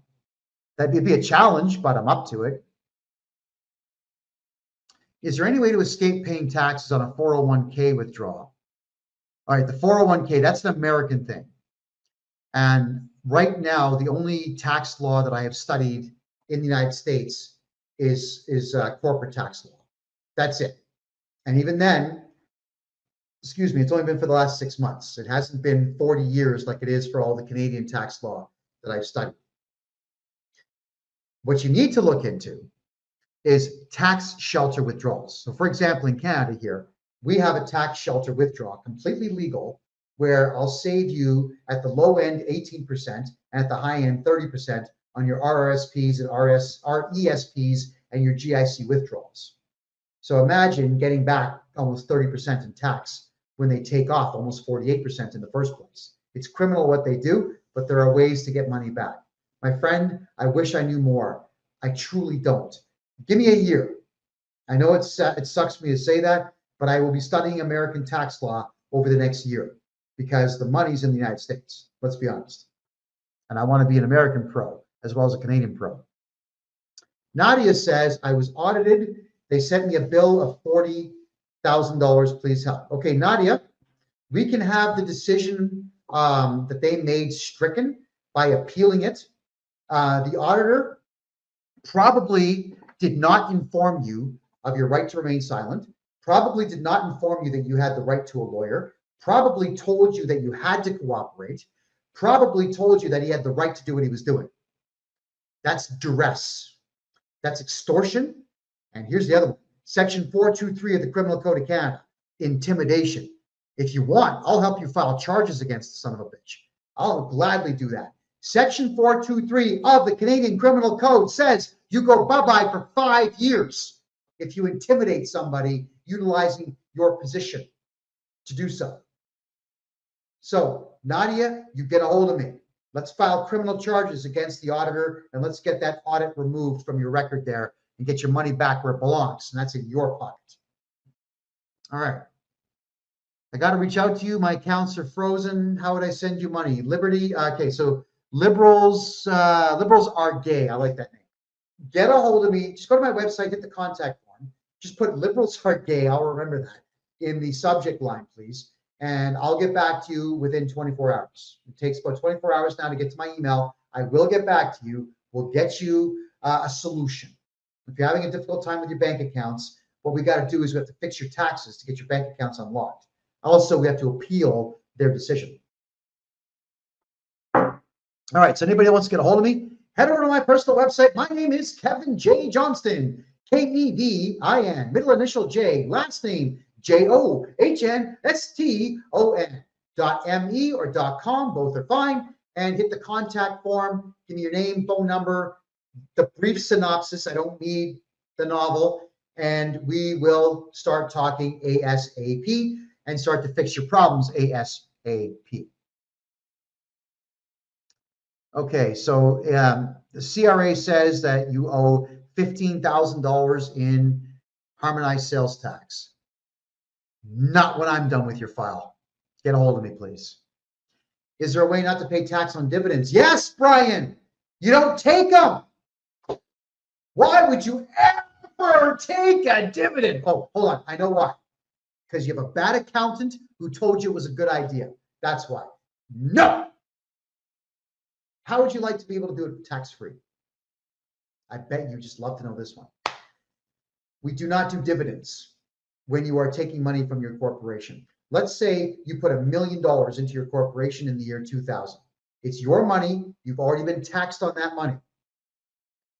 Then in 2024, you say, I want the $1 million back that I invested. You contact me, I fill out the appropriate form, and you take the entire $1 million out of your company tax-free. It's called a corporate withdrawal. You're just withdrawing your own investment. And here's the best part. You don't even have to prove how much money you invested. You can just say, yeah, I put $2 million. It's not like they're going to know because you're not going to cooperate with them if they audit you. I'm going to get rid of them. So we do corporate withdrawals, not dividends. And you'll never, ever pay tax on a corporate withdrawal ever because they cannot legally tax a corporate withdrawal. All right, get a hold of me. KevinJJohnston.com. My name, Kevin, middle initial J, last name Johnston, kevinjjohnston.com. Hit the contact form, give me your name and phone number, email address, boom, we will talk. Let's get your problem solved. CRA says I can't claim child support without checks and receipts. You do not need to prove anything to the CRA. If they tell you, we want to see your checks, and we want to see your balances, and we want to see your bank account. No! What you do instead is you get a hold of me, and I write the appropriate legal letter, and then you and I both do this. We swear it in as an affidavit. We send it off to the CRA, and they have to accept it. No, you do not have to prove anything to them. You, as an individual human being, you can write off 100% of all your legal expenses if it's to do with your job or anything to do with your earning a living. You can write off 100% of marketing expenses. Even if you don't own a company, you are allowed to market yourself. Marketing would be simple things. Like, let's say you drop $10,000 on getting resumes printed and shipped out. You can write that whole thing off. Yeah, you didn't know that, did you? Well, now you do. So we write all that off. But I guarantee you, other accountants won't do it. They'll say, oh, no, I don't think you could do that. And yeah, I don't want to lose my license. They'll say that to you. I swear to God they will. So we can do that. And as for medical, you can write off 15% of everything. What we do collectively is we're going to look at your medical bills, and I'm going to keep copies, and that's it. The CRA doesn't get to see them. And if they say, well, we want to see them, I'll say, no problem, get a court order. Or come to Panama. Yeah, come to Panama and have a look at them. You don't have to prove anything. You know why that is, Craig? Chris, is it? You are not guilty until proven innocent. When the CRA says prove it, they don't have the right to ask you that, because now what they're doing is essentially accusing you of a crime. They're accusing you of being guilty, and they're demanding that you prove your innocence. It's the same idea as when cops say, hey, we had a complaint about you. Maybe you want to come outside and tell us your side of the story so that we know you're innocent. It's a trick. You are innocent. Coppers, here's my lawyer's phone number. Call him, get off my land. That's how you have to deal with things. So get a hold of me and we'll take care of that. Thank you, Nadia, for the message. We'll get okay, here is a great question. Dario, I can't even pronounce that. Your last name is Achilles. All right. What about paying property taxes? You don't have to pay any tax in Canada at all except property tax. I know it sucks, but the way that the municipal acts are structured, the municipalities in Canada are designed for one reason only, and that's to make money for the province in which that city, town, village, or hamlet exists. So the biggest moneymaker for them is the property tax. Property tax is going to make them a lot of money. So even though you could argue that property tax is illegal, and some people have successfully, it's an incredibly difficult case to win in Canada. There's other countries where property tax is just outright banned. Jamaica is one of them. When you buy land in Jamaica, it's yours. You never pay tax on it, but you do have to pay the locals to bring water to you, so it's technically a tax. So, but income tax, don't have to pay. The GST returns, if you don't feel like it, you don't have to pay it. They can chase you for it, but you don't have to pay it. PST, you don't have to pay it. If you have a very dear friend who's got a native card, those lovely, lovely native cards, where you don't pay tax, then don't pay tax. The best part about the way society is structured right now is you and your buddy, if he's native with a native card and you're as white as me, and the two of you say, yeah, we're married, and he buys a car with no tax on it. It's amazing, isn't it? Take advantage of all these programs out there, by the way. But so don't pay any tax except property tax until further notice. I'm sure at some point in the next couple of years, I'll find out how to beat property tax. All right. All right, so Steve Nummo, dividends under 40 grand are tax-free. Not necessarily true. but you still don't want to call it a dividend, whether it's $1 or $1 million. Make it a corporate withdrawal. Just withdraw your initial investment from the corporation. Come to me. We'll put it down properly. I'll even fill out the appropriate forms to the CRA. It says it was corporate withdrawal. Never do dividends. Don't do anything that adds tax to your bill. It's pointless. It is absolutely pointless. If you bury a loved one on your property, you don't have to pay, apparently. I've never heard that. I guess I'll look at canlee.org, the database that has all the court cases in Canadian history, and see, but that sounds a little too good to be true. Because if so, I've got 6 urns of dead relatives that I could bury on the property and never pay tax, right? So I don't know. Okay. All right, I'm just going to check the Rumble room quickly here and see what the questions are, because we're down to our last 5 minutes. All right, just have a quick peek here. Danny Drum says, CRA took my GST and climate incentive payments until my CERB debt was paid off without my permission. All right, so this is the last point that I'm going to make for the evening, everybody. CERB, the Canada Emergency Response Benefit, was the $2,000 per month that the Canadian government gave to everybody who asked for it during COVID. And now they say that they want it back. They were mandated by Justin Trudeau's government to state, go get it. Whether they owe it or not, just go get it. If you come to me prior to any of that happening, don't file your taxes or any tax returns at all until I get rid of your CERB debt. We get rid of CERB debt. It takes 45 to 60 days to get rid of it, but it's gone. Then we file your taxes, okay? I've had some clients come to me where we get them these really huge tax returns, and then because CERB department wasn't cleaned up first, they just keep the money. So, damn it, all that hard work for nothing. If you're going to be my client, I can solve all of your tax problems, or at least get very close to solving them all. You got to tell me the whole story. You cannot leave anything out, because if you do, I will make mistakes. I will make mistakes in the fact that I'm working on a set knowledge base and not the whole story.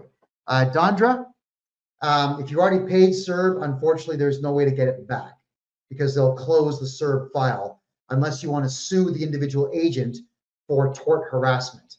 Very difficult to win tort harassment lawsuits against the CRA for just paying a bill. But if they were to come to your house and harass you there, you win in a second. Yeah, unfortunately. Don't pay CERB back. Nobody. Contact me. And I'm going to get rid of that debt for you. All right, everyone. It's been a full 2 hours. And I know there's some questions here that I did not get to, and I do apologize for that. Let's see here. Do you know? Okay, so Bernard in Facebook is asking me about the CRA chasing you after 2 years. Bernard, just get a hold of me. All right, I'm going to get rid of them.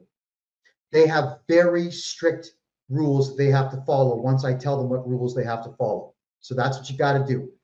Don't panic. Don't fear them. Don't cry. Don't do anything stupid. Don't do any of that. Don't back down, but get a hold of me and let's do it the right way. Dondra, thank you for the rose on TikTok. Thank you. Appreciate it. All right, get a hold of me, please. I really want to protect your money. I hate the CRA. You know, I love my fans. I love people that are just here for knowledge. I want to see all of you, regardless of your background. I want to see all of you who work keep your money. I don't care about your background. What I care about is your effort and your contributions to society. And right now, paying tax is not a contribution to society. It leaves the country. It goes to Israel. It goes to Nigeria. It goes to Lesotho. It goes to Eritrea. It goes to the Ukraine. It goes everywhere but Canada. And same with the United States right now under Kamala Harris. So get a hold of me and let's fix all your tax problems. My name is Kevin J. Johnston. This is the Tax and Money Show that is every single Thursday now at 9 p.m. Eastern Time right here on freedomreport.ca. Thank you very much for joining me and have yourselves a great night.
Evening, everybody. Kevin J. Johnston here. This is the Real Estate and Money Show, which is now on Thursdays. It's moved from Wednesdays at 9 p.m. Eastern Time here to Thursdays, and that's 9 p.m. Eastern Time. So we're going to be covering a little bit about America today. I know a lot of our American fans want to know about American corporations.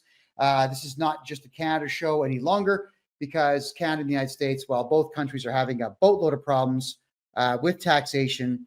And not just taxation, policies, fees, penalties, all kinds of crazy nonsense is going on all over North America to the point where just about every single solitary multimillionaire has now left Canada.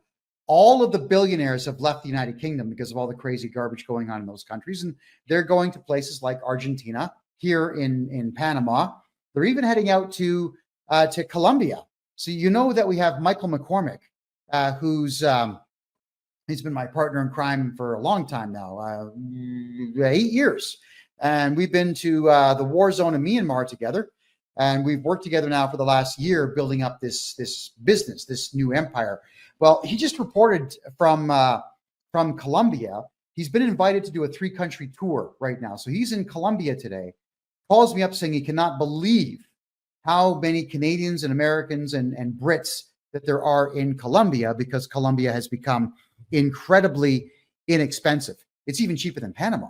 And I think all of you know that my grocery bill is between 25 and 30 bucks a week. Well, it's even cheaper in Bogota and Medellin, the 2 biggest cities in the country. He's actually heading over to Rio de Janeiro and Brasilia of Brazil shortly. And then, of course, the Buenos Aires in Argentina. So we're going to get a lot of information coming in from our fellow Kevin J. Johnston compatriots here. And I want to know more. So I've asked him, like, take photos, get me prices, write things down, scout it out. Let us know so that we can make all the appropriate recommendations for everybody out there who wants to find that place to go where they can actually afford to live. Now, one of the questions a lot of people ask is, how much do you make per year? Not just to me, but to everybody in general. And there was a guy named Roosh V.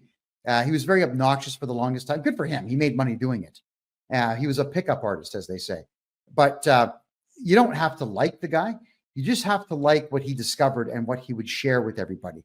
So when he was asked what kind of a salary that he made living in Hungary, he made a very good point that his Hungarian salary didn't matter because he was selling books all over the world and he was living in Hungary. So he made it clear that you only had to make about $30,000 to $35,000 per year to live a very good life there.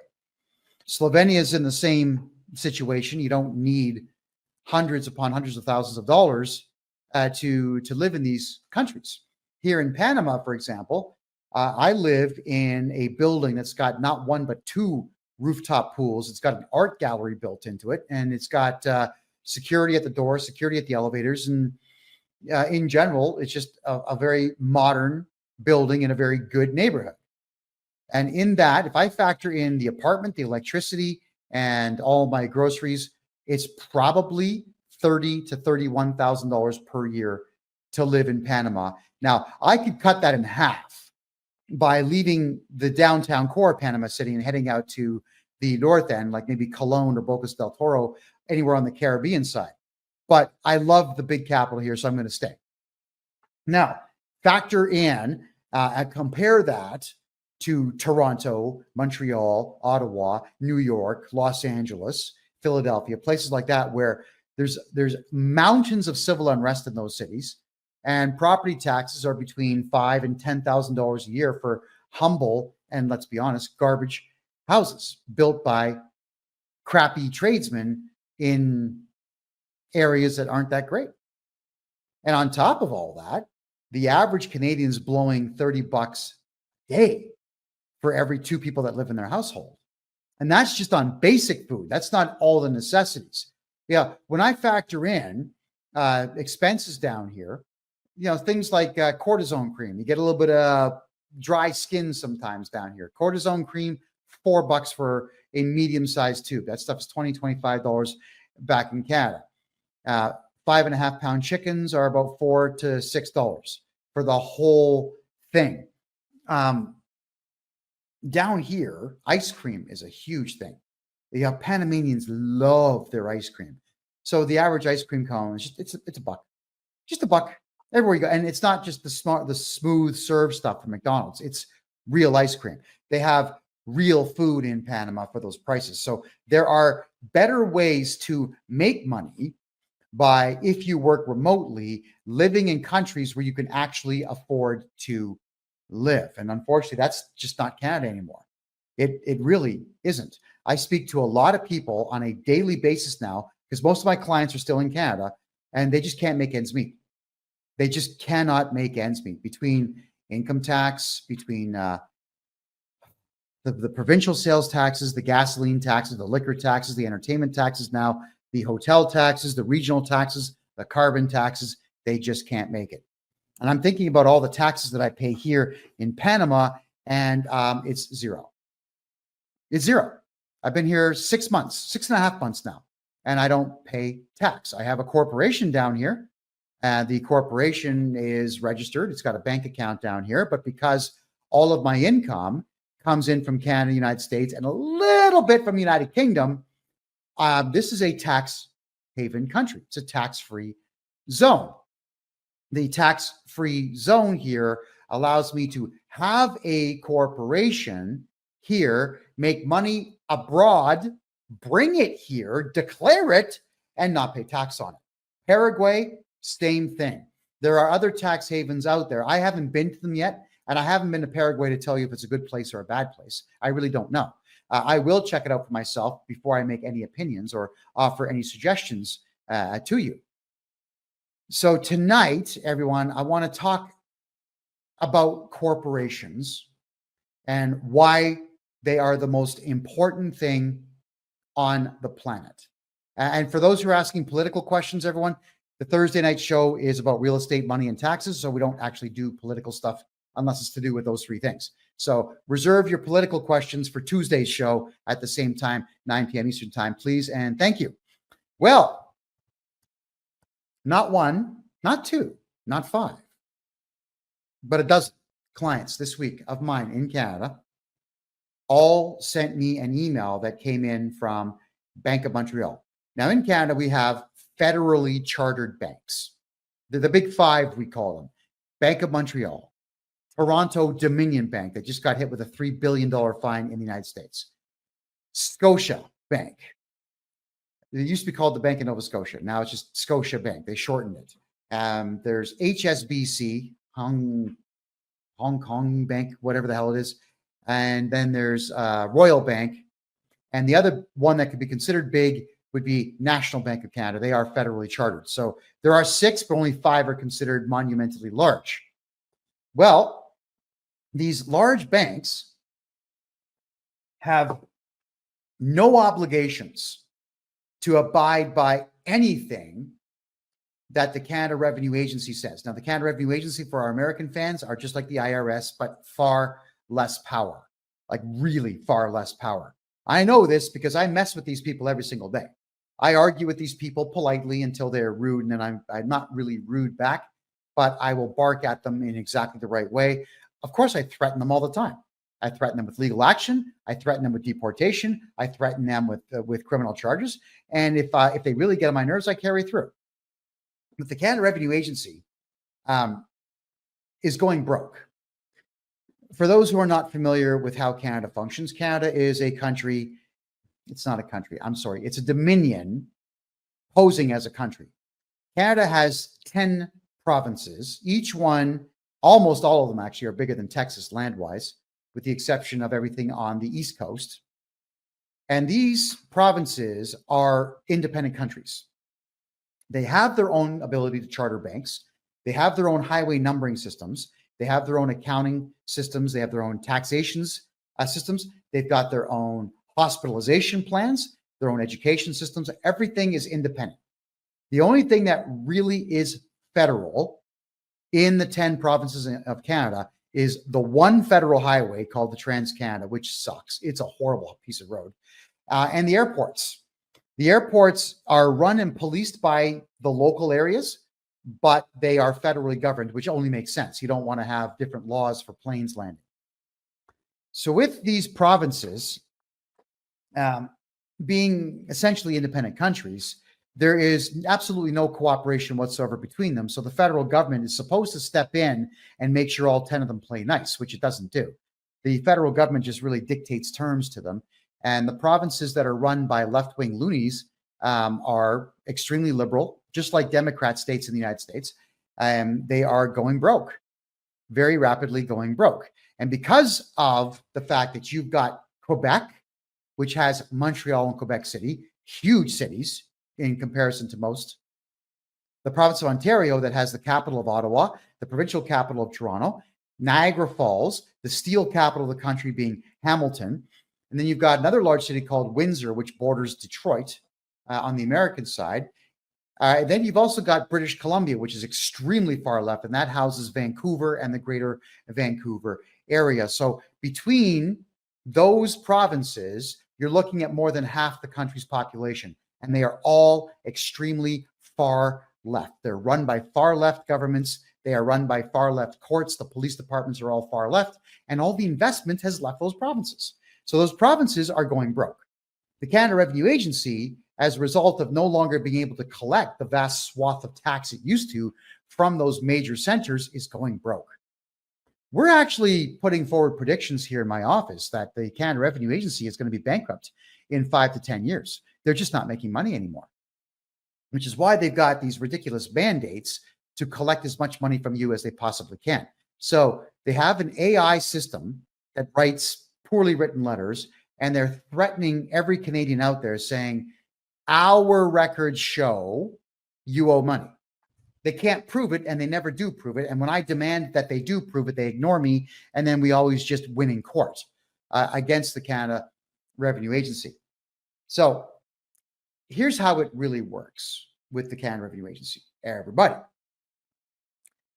they have, because they're going broke, because the federal government of Canada is broke, and because the Canada Revenue Agency that used to make $500 billion a year, literally $500 billion a year in corporate income tax and all the taxes associated with corporations. Now it's less than 50. So they're down to 10%. The whole country is down to 10% of what it used to make in federal corporate income tax and provincial income tax from corporations. What that means, everybody, is that investment has left the country. The wealthy have shut their businesses down and left the country and taken their money with them. Even Kevin O'Leary, Mr. Wonderful, the bald guy that was on Shark Tank and Dragon's Den, that guy, even he has left the country. He became a citizen of Ireland and a citizen of the United Arab Emirates, and he lives in Maine, the United States. He doesn't even live in Canada anymore. Anybody with a brain in their heads has moved all their money out of the country.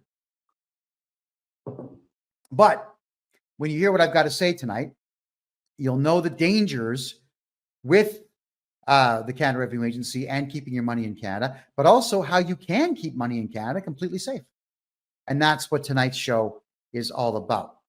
But the reason I brought up this warning is I now have to show you something. You're not going to see it on TikTok, but you will see it here. Rumble, Facebook, DLive, YouTube, Twitch, Restream, all of them.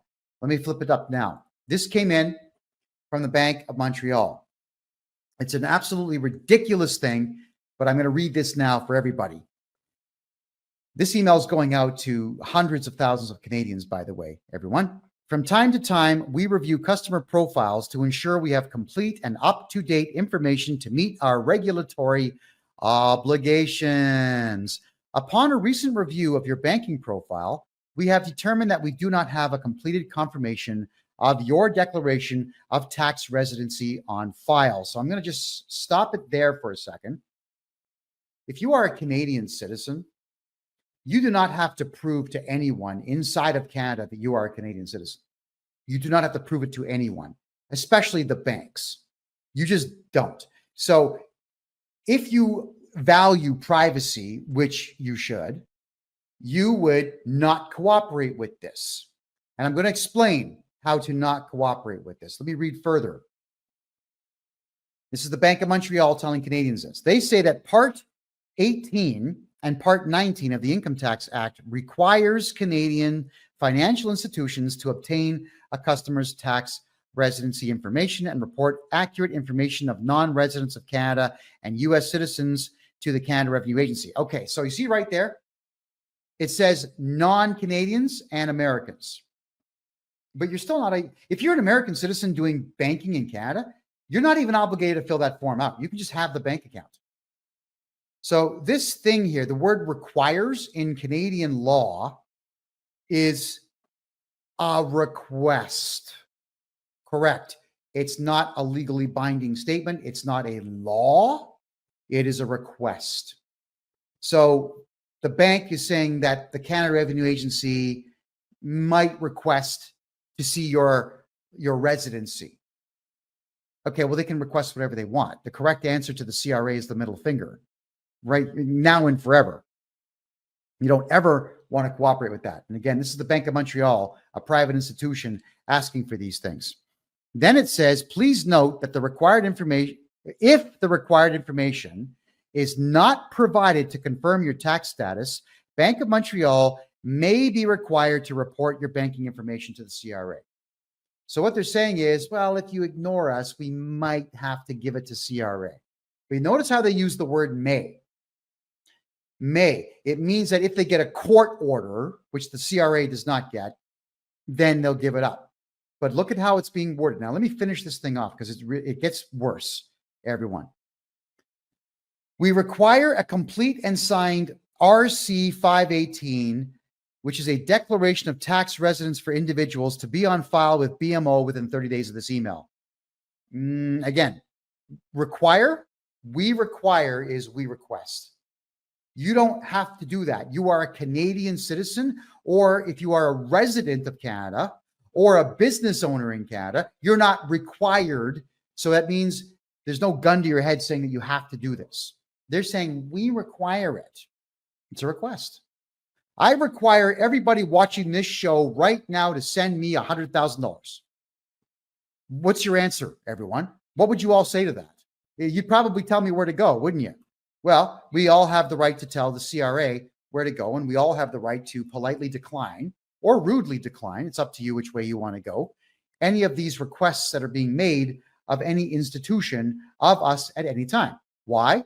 Because we do not work for the Bank of Montreal. If you're opening up a bank account with the Bank of Montreal, you're hiring them to keep your money safe. So what you're doing is essentially like you're technically renting vault space is what you're doing. Even though it's all digital, that's technically what you're doing. So they are required to protect your money, not make stupid demands of you. Let's continue with this letter. So please complete the CRA form, which you do not have to do because none of us work for the Canada Revenue Agency. The Declaration of Tax Residence for Individuals available for download from the Government of Canada's website, canada.ca, keyword RC 518. Alternatively, you can visit your local Bank of Montreal branch in Canada for assistance in completing the form. All right. So when someone says, please complete a form for the Canada Revenue Agency, no, thank you. What you do is come here to my website, kevinjjohnston.com, and you hire me to represent you. And I will send the appropriate letter in to the bank stating, no, you have no right to ask for this. Canadian citizens and landed immigrants who have official status are under no obligation whatsoever to fill out anything for the CRA at all, with the exception of one thing, and that's your tax return. But you can still do that a couple of years late. And on the tax return, name, social insurance number, signature, send it in. No numbers. Is that incredible or what? None. All right. So I'll continue with this ridiculous letter that the bank is sending out. Sign and return the completed form within 30 days by visiting your local Bank of Montreal branch in Canada or by mailing it in.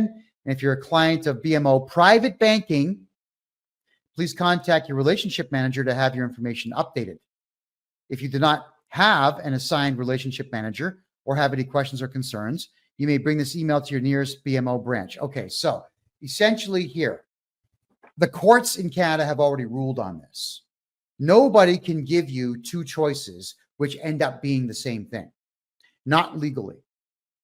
It's called informed consent. And right now you do not have informed consent. So if you get an email from any bank in Canada saying that you have to prove your citizenship, who in the hell do they think they are? No, you don't. It's for my American friends. It's the same idea as these border control things that they had inside of the United States. It was strange that Homeland Security set up border patrol stations inside of cities where they're asking American citizens, prove your citizenship, but you're already inside the country. And that's where Homeland Security relinquishes their right to be able to do so. They watch the border, the shipping ports, and the airports. That's what they watch. They don't watch the cities. That's what the police do. So there's all this overstepping of boundaries and overstepping of jurisdiction. And the Bank of Montreal or any bank in Canada has no jurisdiction over your information at all. So they're saying here, if you don't fill out this form in 30 days, we will give your information to the Canada Revenue Agency. But if you do fill it out, then we're going to give your information to the Canada Revenue Agency. Yeah, it's lose-lose. And you notice how they don't tell you what the third option is? Here's the third option. You can hire a lawyer or a paralegal or a legal agent, that's what I am, to send us a letter declining to cooperate. That is an option, by the way. And they don't list it conveniently. Why? Because the Canada Revenue Agency is making deals with the banks in Canada right now saying, you know what? We'll cut you in. We'll cut you in. We want to know what's inside those bank accounts. That's why the Canada Revenue Agency wants everyone to fill out that form. They want permission, sneakily asking for it, but they want your permission to look inside your bank accounts. Because the Canada Revenue Agency cannot look inside your bank account ever without your permission. I covered this 6 weeks ago, I guess, on it's called the Auditor's Handbook. It's an episode of this show. So look back on freedomreport.ca and you'll see that show where I read chapter 10 of the Auditor's Handbook, where auditors in Canada do not actually have the right to do anything if you decline.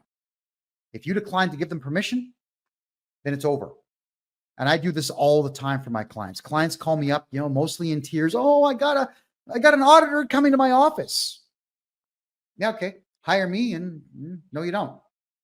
And the auditors can't do anything about it because I call them up as the agent for my client saying, hi, we'd like to say thank you very much for the opportunity to have you visit the office, but we're going to decline at this time. And I tell them, I've been hired as legal agent and tax strategist to review my client's taxes. I will conduct the audit for you, and I will send you my findings. Now, I'm legally allowed to ask for 4 months, 120 days, which I usually do, unless I know that a new tax season's coming up and I already have the taxes done, in which case I'll ask for 21 to 30 days.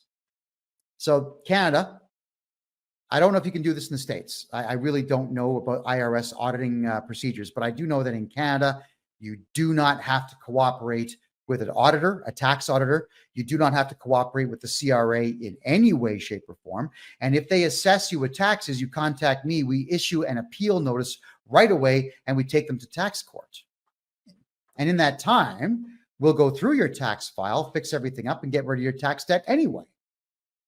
Here's another thing people don't know, is that in Canada, you are allowed to reassess your own taxes back 10 years. We can say, you know what? I did them wrong. I did them wrong. So hire me. We'll go back 10 years and we're going to find every single mistake your previous accountant made and get you some money back. That's how I do it. 95% of the time we get money back for people when we go back 10 years, 95% of the time, because the CRA is not going to tell you what your rights are. They're certainly not going to tell you what write-offs you can have. And they're not going to, they'll tell you on the phone, well, hi, we got your tax return and we're going to deny your dental. They can't, but they tell you that. And if you don't give them the appropriate legal argument, then they're just going to go ahead and deny your medical expenses. So you hire me, we put them right back in. And we put them right back in with sworn affidavits and sometimes nasty phone calls from me. But they always take them because they have to. They have no choice. There's no law that says that they can deny medical when the medical is legitimate. They can't. So Jojo asks, why would I ask for 120 days to get people's taxes done with an auditor or with the CRA if it only takes 20? Why not? Why not? If you have something done and you don't like the person that you're doing it for, and they say, give it to me tomorrow, but legally you don't have to give it to them for 4 months, why not put it in your file folder and have your Google Calendar or your Proton Mail calendar or your whatever calendar go beep, submit your project tomorrow? I would. If I hate the person that I'm dealing with, I'll defer it to the very end. The very end. So why ask for more time? Because I can. That's it. For no other reason than I can. Why does the Canada Revenue Agency make phone calls threatening people and lying to them? Well, because they can. So they do it. I can phone them and threaten them and lie to them and do whatever I want because I can. The law says I can do it, especially as a legal agent. That's why. Never be in a hurry to do anything for anyone who's not paying you. And the Canada Revenue Agency is not paying you for your time. They want you to do all this tax crap and spend thousands upon thousands of dollars on accountants out there, many of whom are stupid and crooked, to then do what? Give them more money that you earned. It's not like they earned it. You earned it. So if you can delay them and irritate them and show them who's boss, you do it because you can. Just looking at your questions here, folks. All right.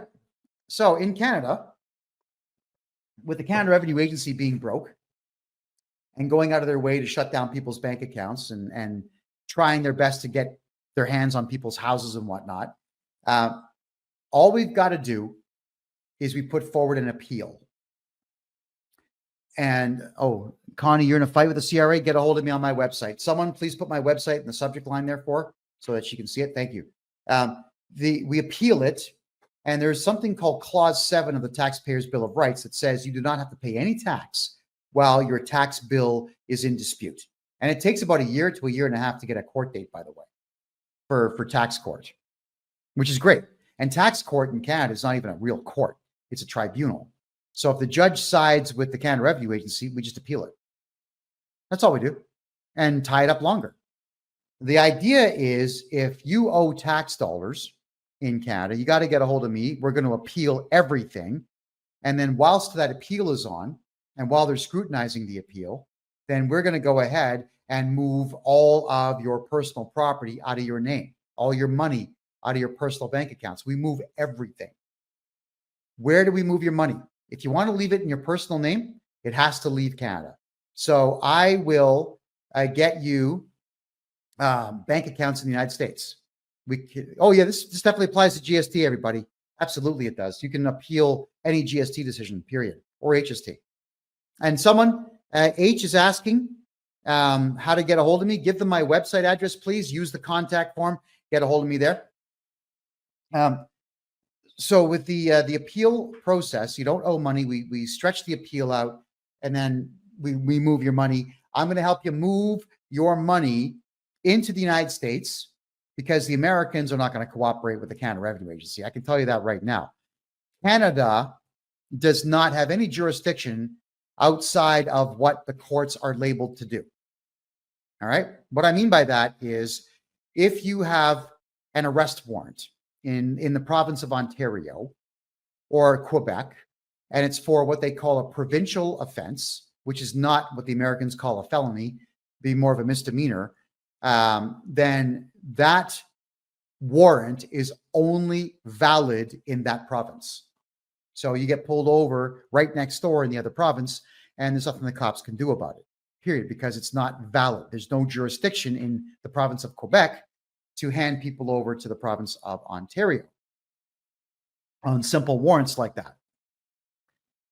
The federal tax court in Canada has no jurisdiction over anything to do with money in Canada, except for tax complaints and appeals that you bring forward.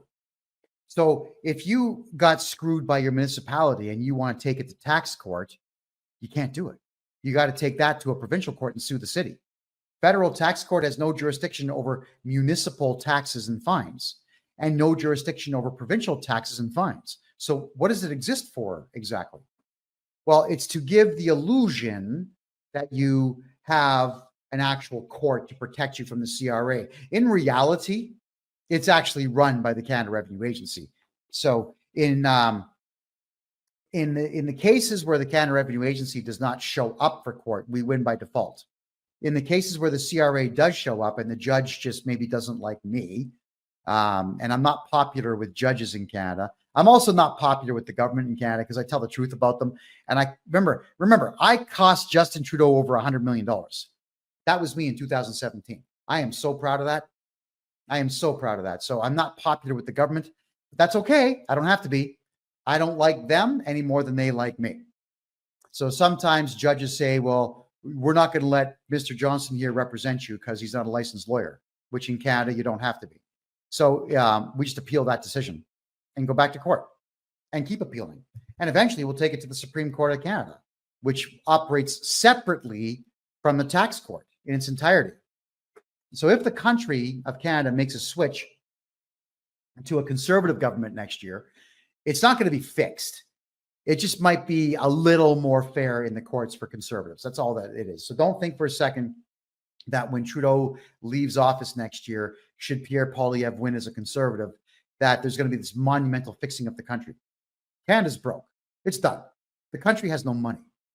Right? A population of 41 million, where 11 million are not working right now, and about 5 to 8 don't speak English, in a downswung economy that was deliberately destroyed by the federal government, there is no way to make money in Canada, even if a conservative government wins. So get that stupid idea out of your head. There's no political solution to Canada at all, which is why I'm saying, like, activists and freedom fighters and whatnot, quit. It's over. Be a little bit greedy now. Make some money.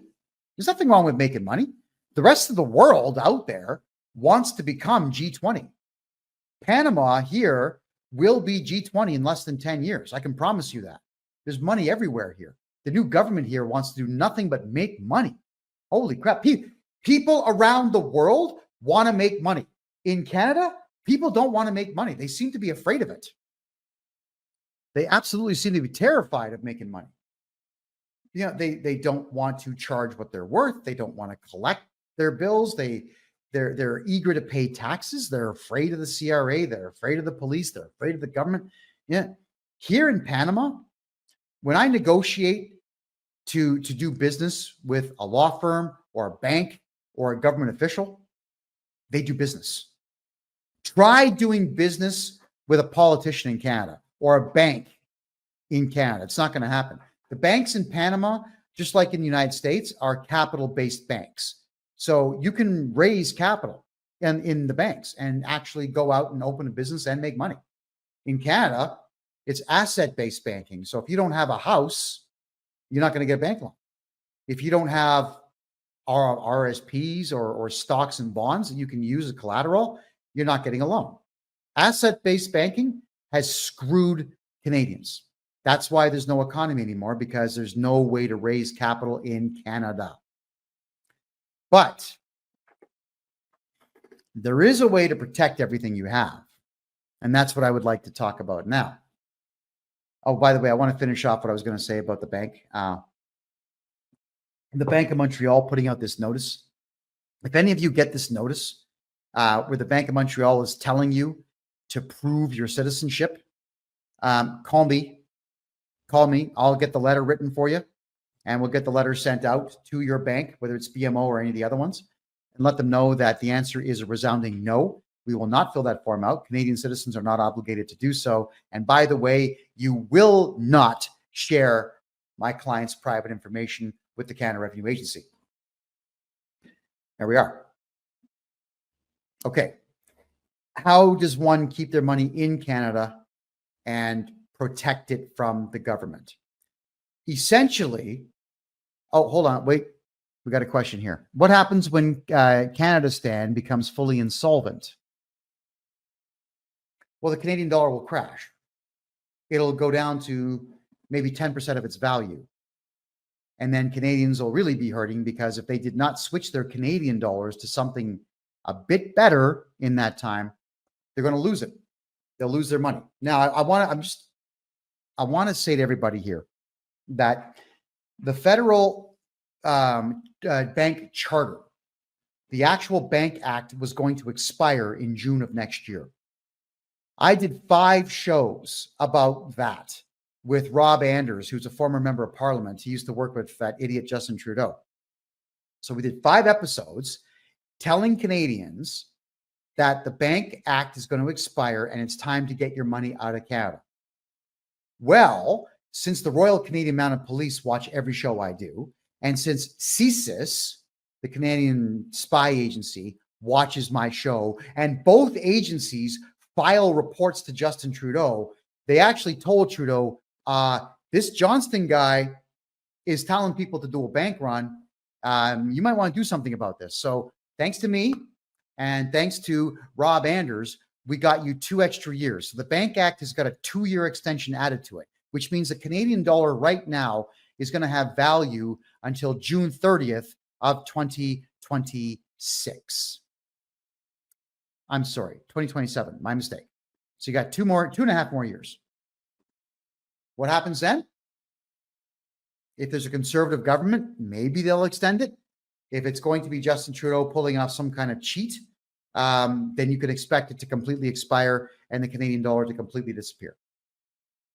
At that point, my recommendation, strongest recommendation for Canadians, if you're planning on staying in the country, you got to put all your money into property. If you're planning on leaving, you got to put all your money into Bitcoin. Is right now here in Panama, it runs on the US dollars. 2,600 US dollars costs 3,600 Canadian to buy. And it's going to get worse. So for Canadian money, I'm going to just put all of it into XRP and Bitcoin, maybe Ethereum, and do everything else out of the United States and Panama in US dollars and keep all that money here in Panama. In Canada, however, there is still a way to protect your money. If you think that you're going to stay in Canada for the next decade, I would advise against it. But here's how you protect yourself. And this is what I do for my clients all of the time. In Canadian law, there is something called personhood. Look it up for yourself. Just go to Black's Law Dictionary and look up person. Yeah, like a human being, like a person. It doesn't mean the same thing in law as it does in the regular dictionary. A person is essentially an entity with a 9-digit code that pays taxes into the Canadian tax system. The Americans call it a social security number. In Canada, it's called a social insurance number. And that social insurance number is the same thing that corporations have. Corporations, whether they are numbered or named, have a 9-digit social insurance number. Corporations are persons. Human beings are persons so long as you have that social insurance number. Which is why when women fought to become persons under the law, it was the stupidest thing in the world they could have done. You ladies didn't have social insurance numbers. You didn't have to pay tax. So if the women's suffrage movement never existed, women would never have ever paid a penny of tax because they wouldn't have had to by law. Being a person under Canadian law sucks, but registering a corporation, making a new person, doesn't suck. We will register a new corporation for you. I highly recommend you just get a numbered corporation. Something along the lines of 100098478892 Ontario Incorporated. That's actually going to be the name of the company. And that numbered corporation will have a 9-digit social insurance number attached to it. That's what it's going to pay taxes on. When we register that numbered corporation for you, we also get you the necessary GST number, or in the province of Ontario, the harmonized sales tax number, which is 13%, or in Alberta, just GST, just the goods and services tax, which is federal. Or in, I think British Columbia is harmonized, but the other provinces have their own provincial sales tax as well. I always recommend one of two things. You register in the province of Ontario because the harmonized sales tax is easier to do for you.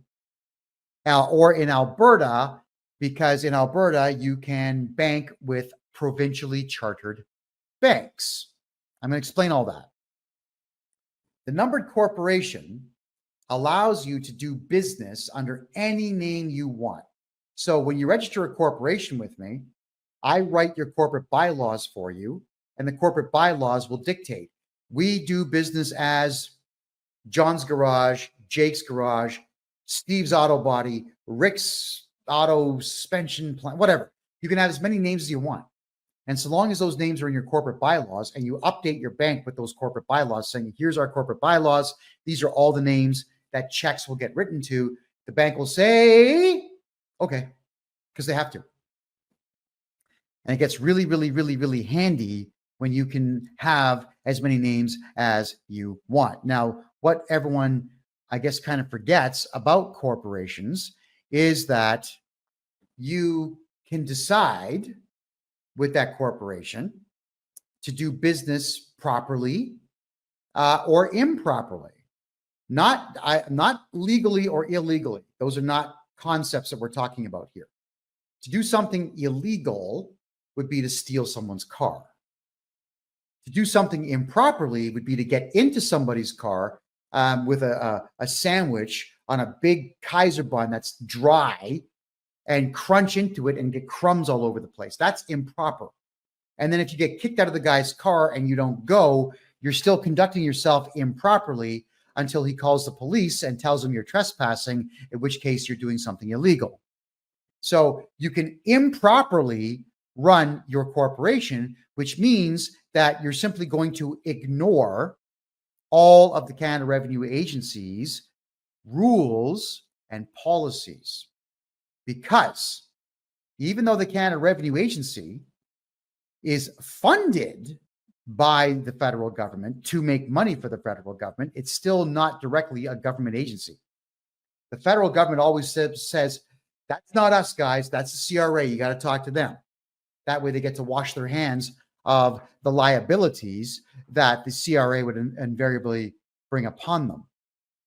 So the CRA has a lot of rules, but they don't have laws to back them up. And that's the best part of it. They have the Tax Act, they've got the Income Tax Act, and they've got the Excise Tax Act, and they've got the GST Act.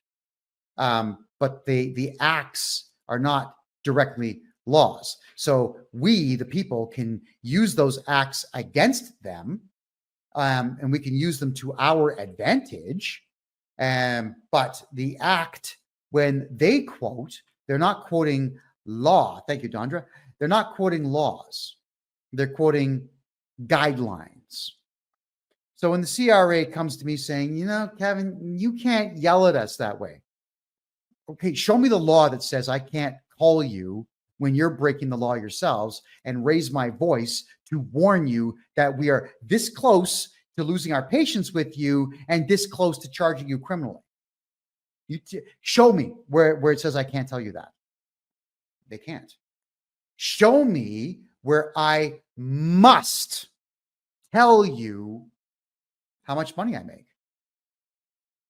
That's the amazing, astounding part of these income tax acts and these acts for taxes in Canada and these CRA policies. They tell you, well, you know, we want you to,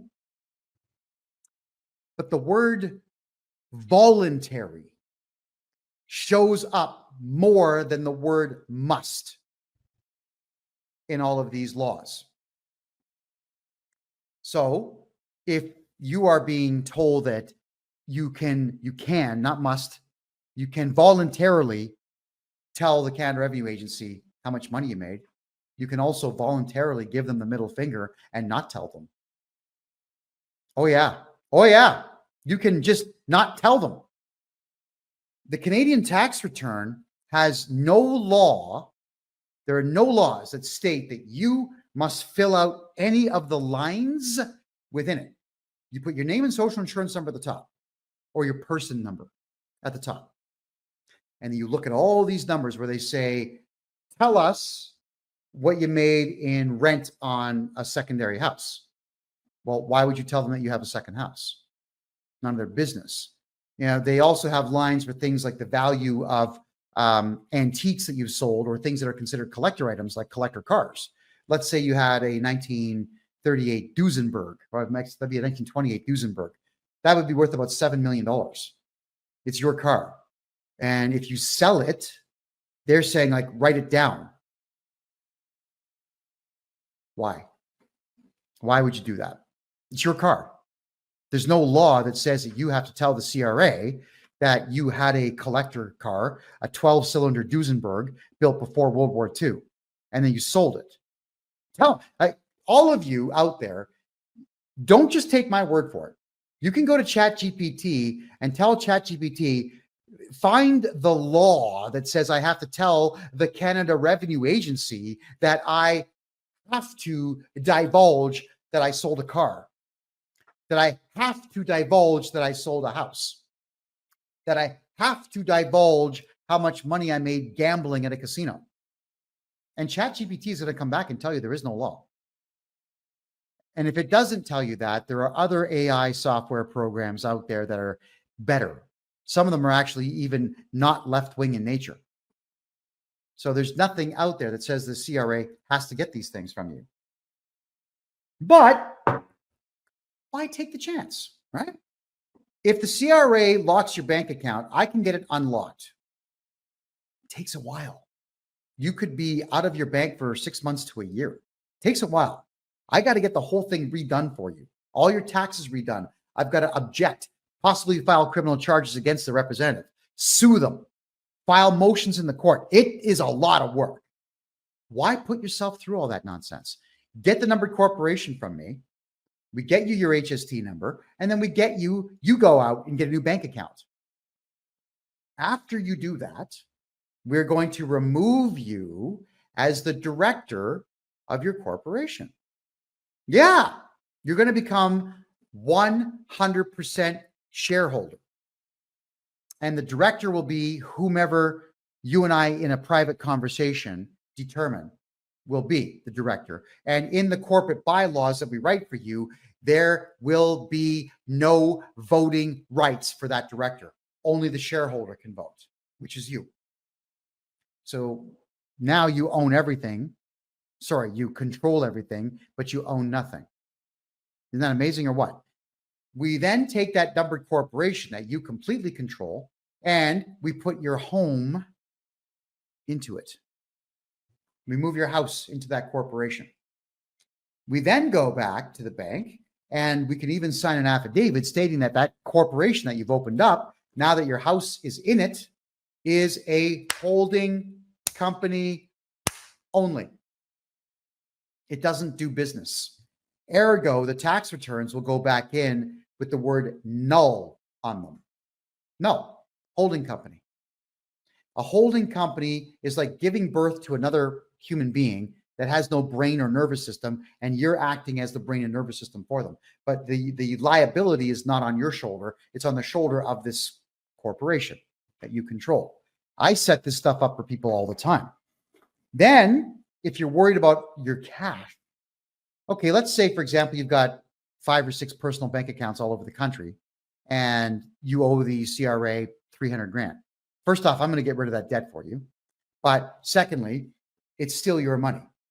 We open up a second numbered corporation for you, declare that one a holding company, open up another corporate bank account, and move all your money into that one. One corporation should own your house. One corporation should own your money. Another corporation, if you have extremely valuable vehicles, should own your vehicles. Yes, I know you'll pay a little bit more for car insurance and boat insurance and truck insurance. Nothing should be in your name. Do you know where that is really useful? Is if somebody reports you or your vehicle driving like an ass, like you drove on the sidewalk or you drove like a maniac and whatnot. If the vehicle is registered to a corporation and the cops say who was driving the car, you simply say, gentlemen, I'm going to have my lawyer contact you. And the lawyer will say, I'm sorry, we have no records of who was driving that car on that date. We can't help you. Amazing. Isn't that amazing? So I'm not encouraging you to drive badly, by the way. I'm just saying that your car license plate should never be in your name, ever. It should be in a corporate name, and your corporation should be at a post office box. Sorry, that's not true. A mailbox at a private company like the UPS store, for example, because if it's a post office box, when you have PO box, a lot of places will not send mail to it. But if it's a UPS store or mailboxes, etc., or a private mail house, then your address will be a real address and your box number will be an apartment number. So this is how we protect your money. Everything that you own in Canada should be in a corporation. But let's say, for example, you want to do business in your corporation, but you don't want to pay tax. Okay, so we're going to register your corporation, everybody. We're going to get it going up here. We're going to get the GST and the HST number on it. You're going to go and get yourself a bank account. We're going to remove you as the director, make you sole shareholder. Go do business. Go do business. Remember what I said about your tax return? You can do them 3 years late if you want. You don't have to do them right away. If they make a phone call to you or send you a letter saying, well, we want you to do your tax return, contact me. I'll get on the phone with them saying, I've been hired to do the tax return for this corporation. I'm going to need you to stop contacting them. And I require 120 days to review the taxes of this corporation. Now, at that point, we don't have to file any taxes whatsoever. We can just say to them, we're going to send you a tax return. And we send it in with nothing on it. And because it's a brand new corporation, you have no tax history. So if you have no tax history, they cannot take a wild guess as to what you've made. And they're not allowed to see your banking transactions. So even if you made $60 million and it's in your bank, they can't see it. And they can't just immediately seize it unless they go through their own internal policies. So let me tell you what that is now. Let's say we do a null tax return. Let's say they don't bother you for 2 years. So you don't do a tax return in year number 1, and we're thinking we're not going to file in year number 2 either. But then they start to contact you saying that you must send one in. Okay, fine. So we will send in the null one, but we're going to tell them we need 120 days, and we're going to take that full 4 months to get it done.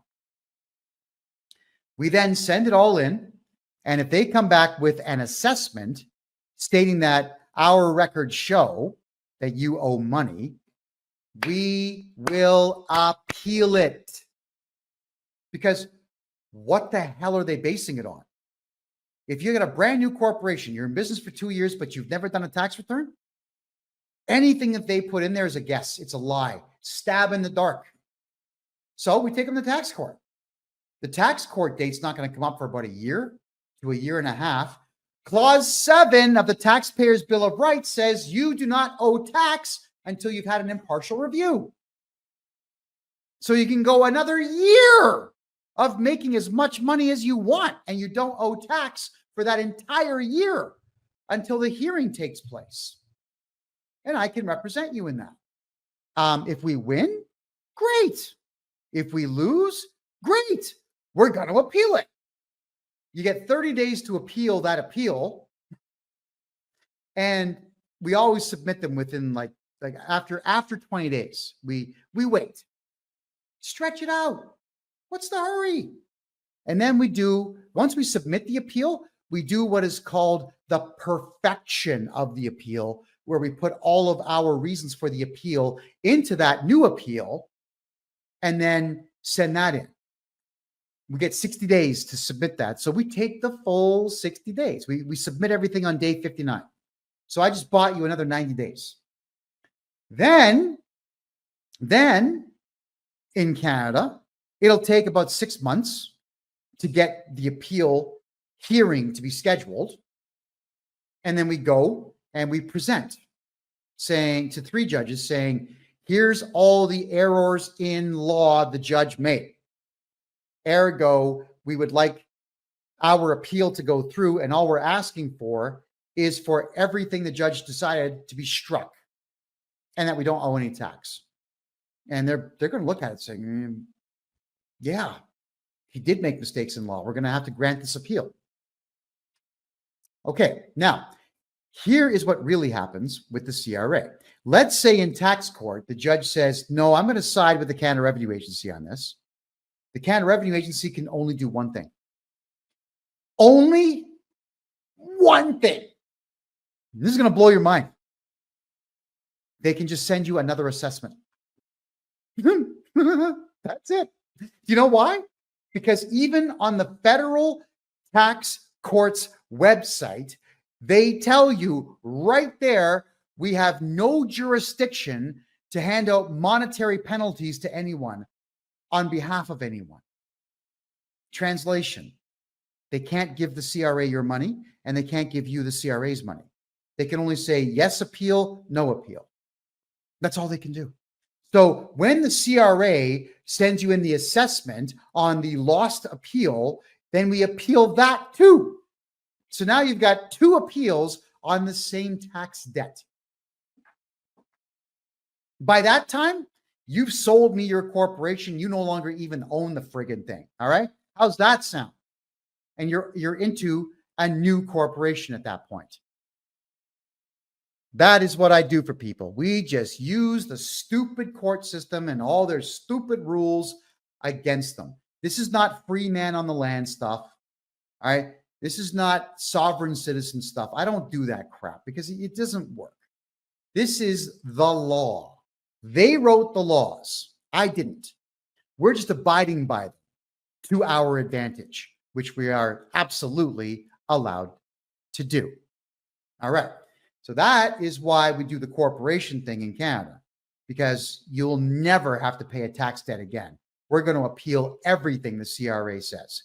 Everything. And because they don't have the right to look inside your bank account, they don't have the right to go to your property without permission, they don't have the right to walk into your office or talk to any of your staff, they don't have the right to do any of these things if we tell them, stay away. But you have to contact me, and you got to get me to issue the no trespass notices to these people and threaten them with prison time if they do go to your property. Once we cancel the audit, that's it.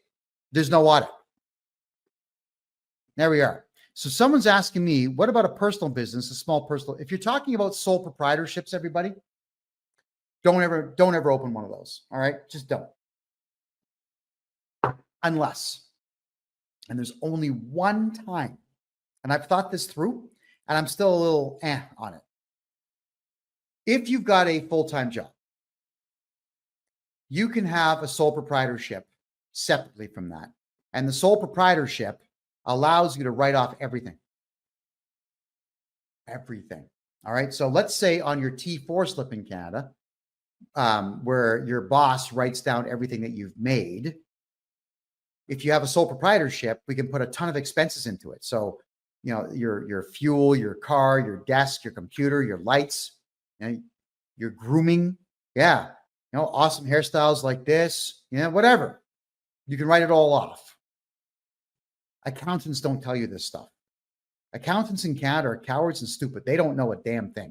I do. Come see me. So we can get all those write-offs done.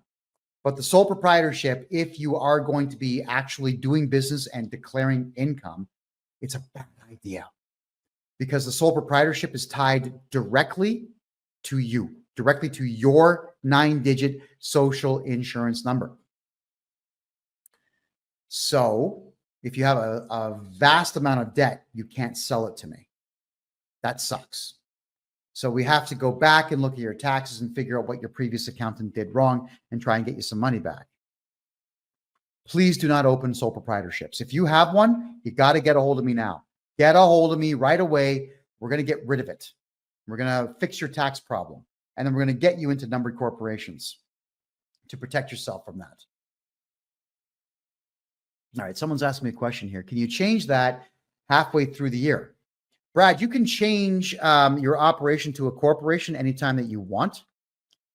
Here's the cool thing, though. If you do have a sole proprietorship, everybody, and you open up a corporation, you can put all of your money from the sole proprietorship into the corporation as the initial investment into it. So let's say you got 100 grand cash. You put that into your corporate bank account. That's $100,000 that you can take out of that corporation in the future tax-free because it's your initial investment.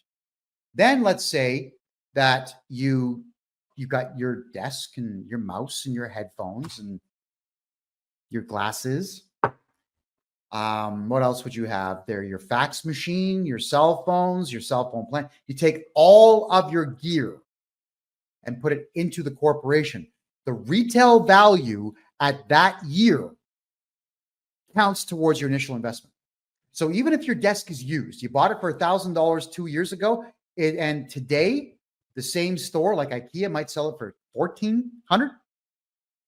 You can put the $1,400 value into your corporation. Just list everything that you put in. List it all. And when you're done with the list, get it sworn in. Now I can put you in touch with some really good notary publics anywhere in the country. Make this stupid gesture and now it's sworn in. I swear I put $100,000 of cash in and $600,000 worth of equipment in. I cannot tell a lie, I swear. Okay, now you're done. Now, if you do decide to do your taxes annually with your corporation, keep in mind that you personally, for let's say the next 6 to 8 years, you don't have to declare any personal income. You just don't. Why? Because you're going to say that I'm going to do a corporate withdrawal. I'm going to take 100 grand this year out of the 600,000 that I put in. So for 6 years in a row, you can pull $100,000 out of your corporation completely tax-free. Completely tax-free. That is actually in the Income Tax Act and the Excise Tax Act. That's their rules, not ours. We're just abiding by the rules because it works to your advantage. And why would you not want to do that? So when you're opening up your corporation, everybody, and you're going to actually run it like a business, we have to put the value of everything that you submit into that corporation down on an affidavit and swear it in. And the more, the better, by the way. And there's nothing stopping you from doing things like, oh, you know what? I'm going to put my PlayStation 5 into it and all the games for it and my Xbox and my television set and my gaming chair and all the other stuff that wastes my time. Oh, wait a minute. I'm an idiot and I bought season tickets for the Toronto Maple Leafs because they're going to win it this year. I swear to God, I'm going to move those into the corporation and use them as promotion by taking supposed future clients to the game. Yeah, you can move all that in there. Absolutely. I don't even know what that would be worth. To me, it'd be worth 5 cents, but I don't know what that's really worth in reality. You can do it all. Absolutely everything. You can say, you know, this old couch from 1977, I'm now going to take that and put it into my company. Get the full retail value of a new couch. Congratulations. That value you can take out tax-free in the future. That's, of course, if you do decide you want to declare taxes and whatnot. All right. So always factor in that you have so much that you can do to just not pay tax, because these rules actually work in our favor. And if it works in your favor, do it. If it doesn't work in your favor, don't do it. What? Don't do it. Stop talking about what you make. Stop talking about what you have. God, like, just stop it. All right. I'm not going to be talking about bills of exchange tonight. That's Mike Holt's thing. I'll let him tell you guys what that's all about. Just checking your questions here. How do you go from a sole proprietorship to a corporation? Contact me. Get a hold of me, and I'll take care of it all. That's what I do. You can do it yourself, but if you don't do it right, then there's no benefit to it. You got to do it right. And I've got this sequence right down pat to get it done for you, smooth. I want everyone to. I don't want anyone paying taxes anymore. It's pointless. Hey, what are your tax dollars going into? Let's break down Canada for a second here. Your tax dollars are going to Justin Trudeau's government for the most part. He's been in office for how long? 8 years, 9 years now? He hasn't built any new highways, new shipping ports, new airports. He hasn't fixed Edmonton Airport at all. That one's a dump. It should be blown up. He hasn't fixed any of the congestion problems anywhere in the country. He has not nationalized the highway system of the country and put national funding into it. Our national railway sucks.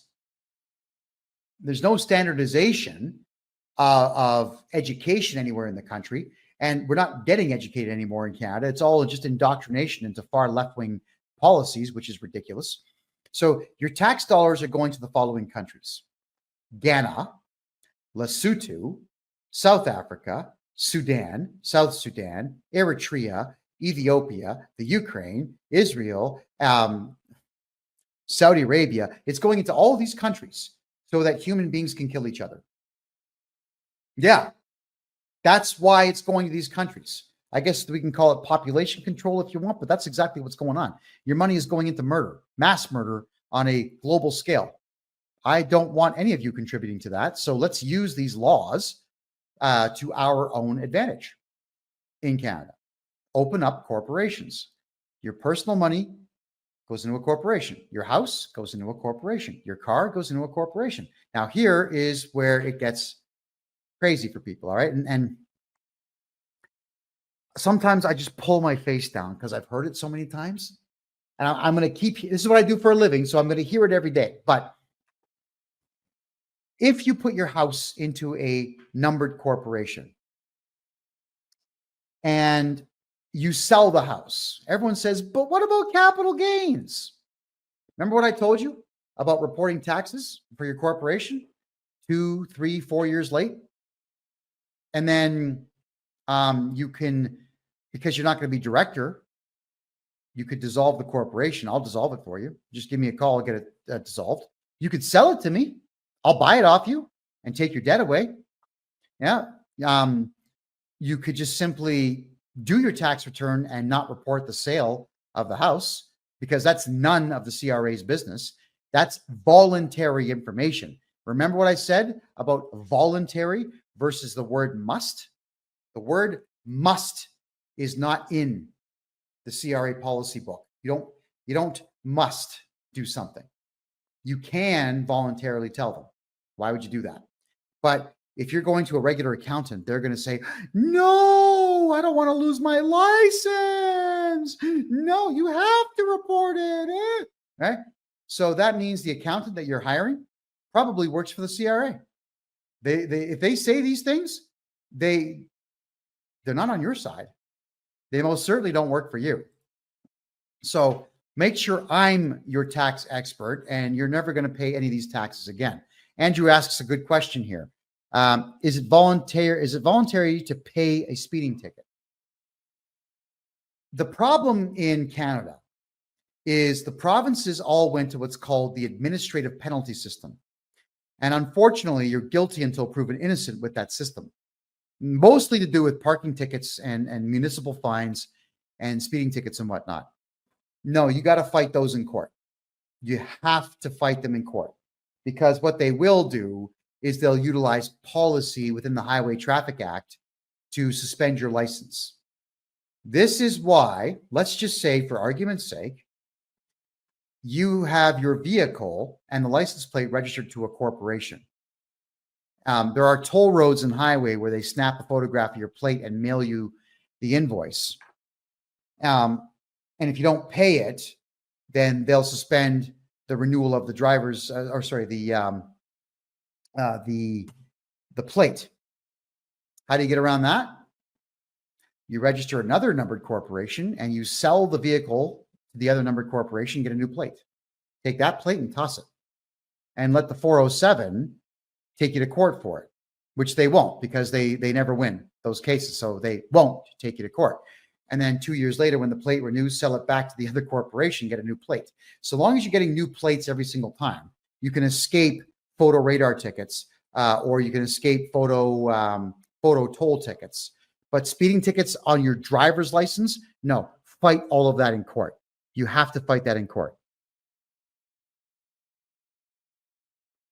So H, I'm not sure I understand your question here. You're saying, what if you have a hypothec? I don't know what a hypothec is. If you could maybe clarify, let me know on that, please. Yeah, Andrew, anything on your personal name, fight in court. Everything else, please do it through corporations, because all of these, all the provinces and states are eventually just going to have photo radar tickets everywhere. And if you heard what Ford said that they were going to cooperate with the Royal Canadian Mounted Police and report to the local detachment if you're speeding. Could you imagine buying a truck that reports when you speed to the cops? Now, I think that should be the final nail in the coffin for Ford, don't you? This is also why I'm suggesting to everybody, buy cars from 1999 backwards. Buy old cars, fix them, replace the engines and transmissions if you have to, but please stay away from this modern crap. If the car you want to buy has a GPS within it, please don't buy it. Or I guess hire the hacker or whatnot that you know to remove it, because it's nobody's business where you're going. Okay. All the cars that I own or have owned in like the last 20 years, they've been at least 20 years old. I have a car right now that's in public storage, which is 36 years old. I'm going to have it all wrapped up and shipped here to Panama and drive it here. Yeah. Why would I want to have that thing in my own personal name? And why would I want to own a vehicle that snitches on me? Do not allow anything that you have to snitch on you. Period. Let's get back to corporations here. In Panama here, you can do the following in Canada. You can open up a provincial corporation in Canada or federal, your call. And then you can transfer the ownership of it to an American corporation. And then you can transfer the ownership of the American corporation here to a Panamanian corporation, because Panamanian law is quite good in protection of corporations down here, and also quite good in the way of being able to own foreign interests and foreign corporations. Dynamite. So that is the best way to protect yourself if you really do want to get the full-blown protection and keep all liabilities away from you. Canadian corporation owned by an American corporation, which is owned by a Panamanian corporation. Cheers. You're welcome. Let's get all these things set up as quickly as we possibly can. Why else would you want to have a corporation? Well, you're going to alleviate yourself of pretty much all fiscal responsibility. If you get credit cards in the corporate name or bank loans in the corporate name, and you are not the director, you're never going to be responsible for them. Now, I don't recommend this, but I do know that there's a lot of people out there that go and get corporate bank loans and then just dissolve their corporations. I don't care, because the banks make about $5 billion every quarter. So what's $18,000 compared to that? Plus the interest they're going to earn on those billions of dollars. And even though the Toronto Dominion Bank just got fined $3 billion, they'll make it back in 1 quarter. So it's nothing to them. And if people rip off banks, I couldn't care less. I don't recommend it, because if I was to come on this show and tell you to rip off the bank, that would be solicitation of a crime. And I'm not going to do that, because that's a crime, right? So I'm not on this show to commit crimes. I'm just here to save you money and help you make money. There is something new that's been brought to my attention if you have a corporation also. Now, I don't have all the details, and I want all of you to come back in 4 weeks, because I will have the answer for you in 4 weeks. But you can actually open up corporations in Canada that are owned by American corporations, and then create an insurance company of your own, selling title insurance in the United States, because When was the last time you heard of somebody cashing in on title insurance? It's almost impossible to rip off anybody in the States for a house title just being transferred without someone knowing about it. And even then, if you have a title insurance company where you've got to pay insurance on that, all you'd be paying is the legal fees. What if you had 1,000 people at $600 a year? 600 grand a year, US, coming in the door selling insurance that people are never going to cash in on. Like, insurance is the biggest scam going, but it's a legal scam. It's completely legal. So if you're wondering how to make money in the United States, you open up title insurance companies. I'm going to know how to do that in 4 weeks. And the odds are pretty good. I'm going to own one in that time. And I'll teach y'all how to do it. So please do stay tuned on that. I just thought that that's the bit of a news flash that all of you good people that watch this show on a regular basis, you'll know things before everybody else does. All right. Corporations, also, why they are so good is that if you do have copious amounts of debt, you can get rid of the debt. All of it. So, here's what I do. My biggest moneymaker right now is clearing out people's corporate debt. This is why I'm saying never do business under your own name and never do business as a sole proprietorship, because you can't sell me your debt. I can help you reduce it, but you can't sell it to me. But let's say you screwed up, or because of the COVID fiasco, let's say that you lost all your clients and you have no more income, but you still had to pay all your bills. So you've got massive amounts of debt. Let's say it's to the tune of $1 million. In Canada, it could be a combination of a CEBA loan. It could be income tax, corporate income tax, payroll tax, HST, GST. It could be repayable loans, penalties on all the debts, interest on all the debts, a couple of corporate credit cards and whatnot. You know that you're never going to be able to pay $1 million. Who do you know that makes $1 million a year to pay that debt off? I don't know anyone right now who's a small business who has $1 million just to blow because the CRA says so. So what you would do is you enter into negotiations with me, because I'm going to buy that corporation from you, and I'm going to take all of your debt away. All of it. We do what is called a due diligence search. I want to make sure that your corporation exists, that you are the owner. I got to find out the dates and the times and whatnot the corporation was registered. I need to know all of your debt. You got to list everything for me. And in that due diligence report, I'm also wanting to know if there's any open Royal Canadian Mounted Police investigations on your corporate, not you, I don't care about that, but on your corporation. Because if your corporation's under police investigation, I can't buy it. I can't. And I'm not going to circumvent anything like that. I'm not going to call the RCMP and say, hey guys, guess what? Because I can't stand those idiots. But I have to tell you, sorry, can't do it. It's never happened. But we have to search for it. We're also going to make sure that we know that you don't have any assets. Oh, sorry, guys, I'm exhausted. Like, assets attached to that corporation, because if you do, I'm going to get you to move them out, because I don't want your assets. I just want your debt. And that is what I will do, is I will take all of it away. When the due diligence report comes in and we sign the final contract, congratulations to me. I'm now director, CFO, CEO, and 100% shareholder. And that's both Canada and the United States. That's right. So if you have IRS debt, state tax debt, all the penalties, loans, credit cards, whatever it is, I can take your American debt away from you as well, so long as it's corporate. Remember, I cannot buy sole proprietorship debt. I cannot buy personal debt, but I can buy your corporation from you legally. Take it all away. And I highly recommend that each and every one of you out there who has a corporation and the corporation's not making money, it's starting to lose money, it has tax debt, you got to get a hold of me right away, because I want it. Debt is a commodity if you know how to use it. Now, if you've ever wondered why there's people out there that seemingly get rich and richer every single week? It's because they just know things about the currency system, the full monetary system, the banking system, and interest rates that you don't know.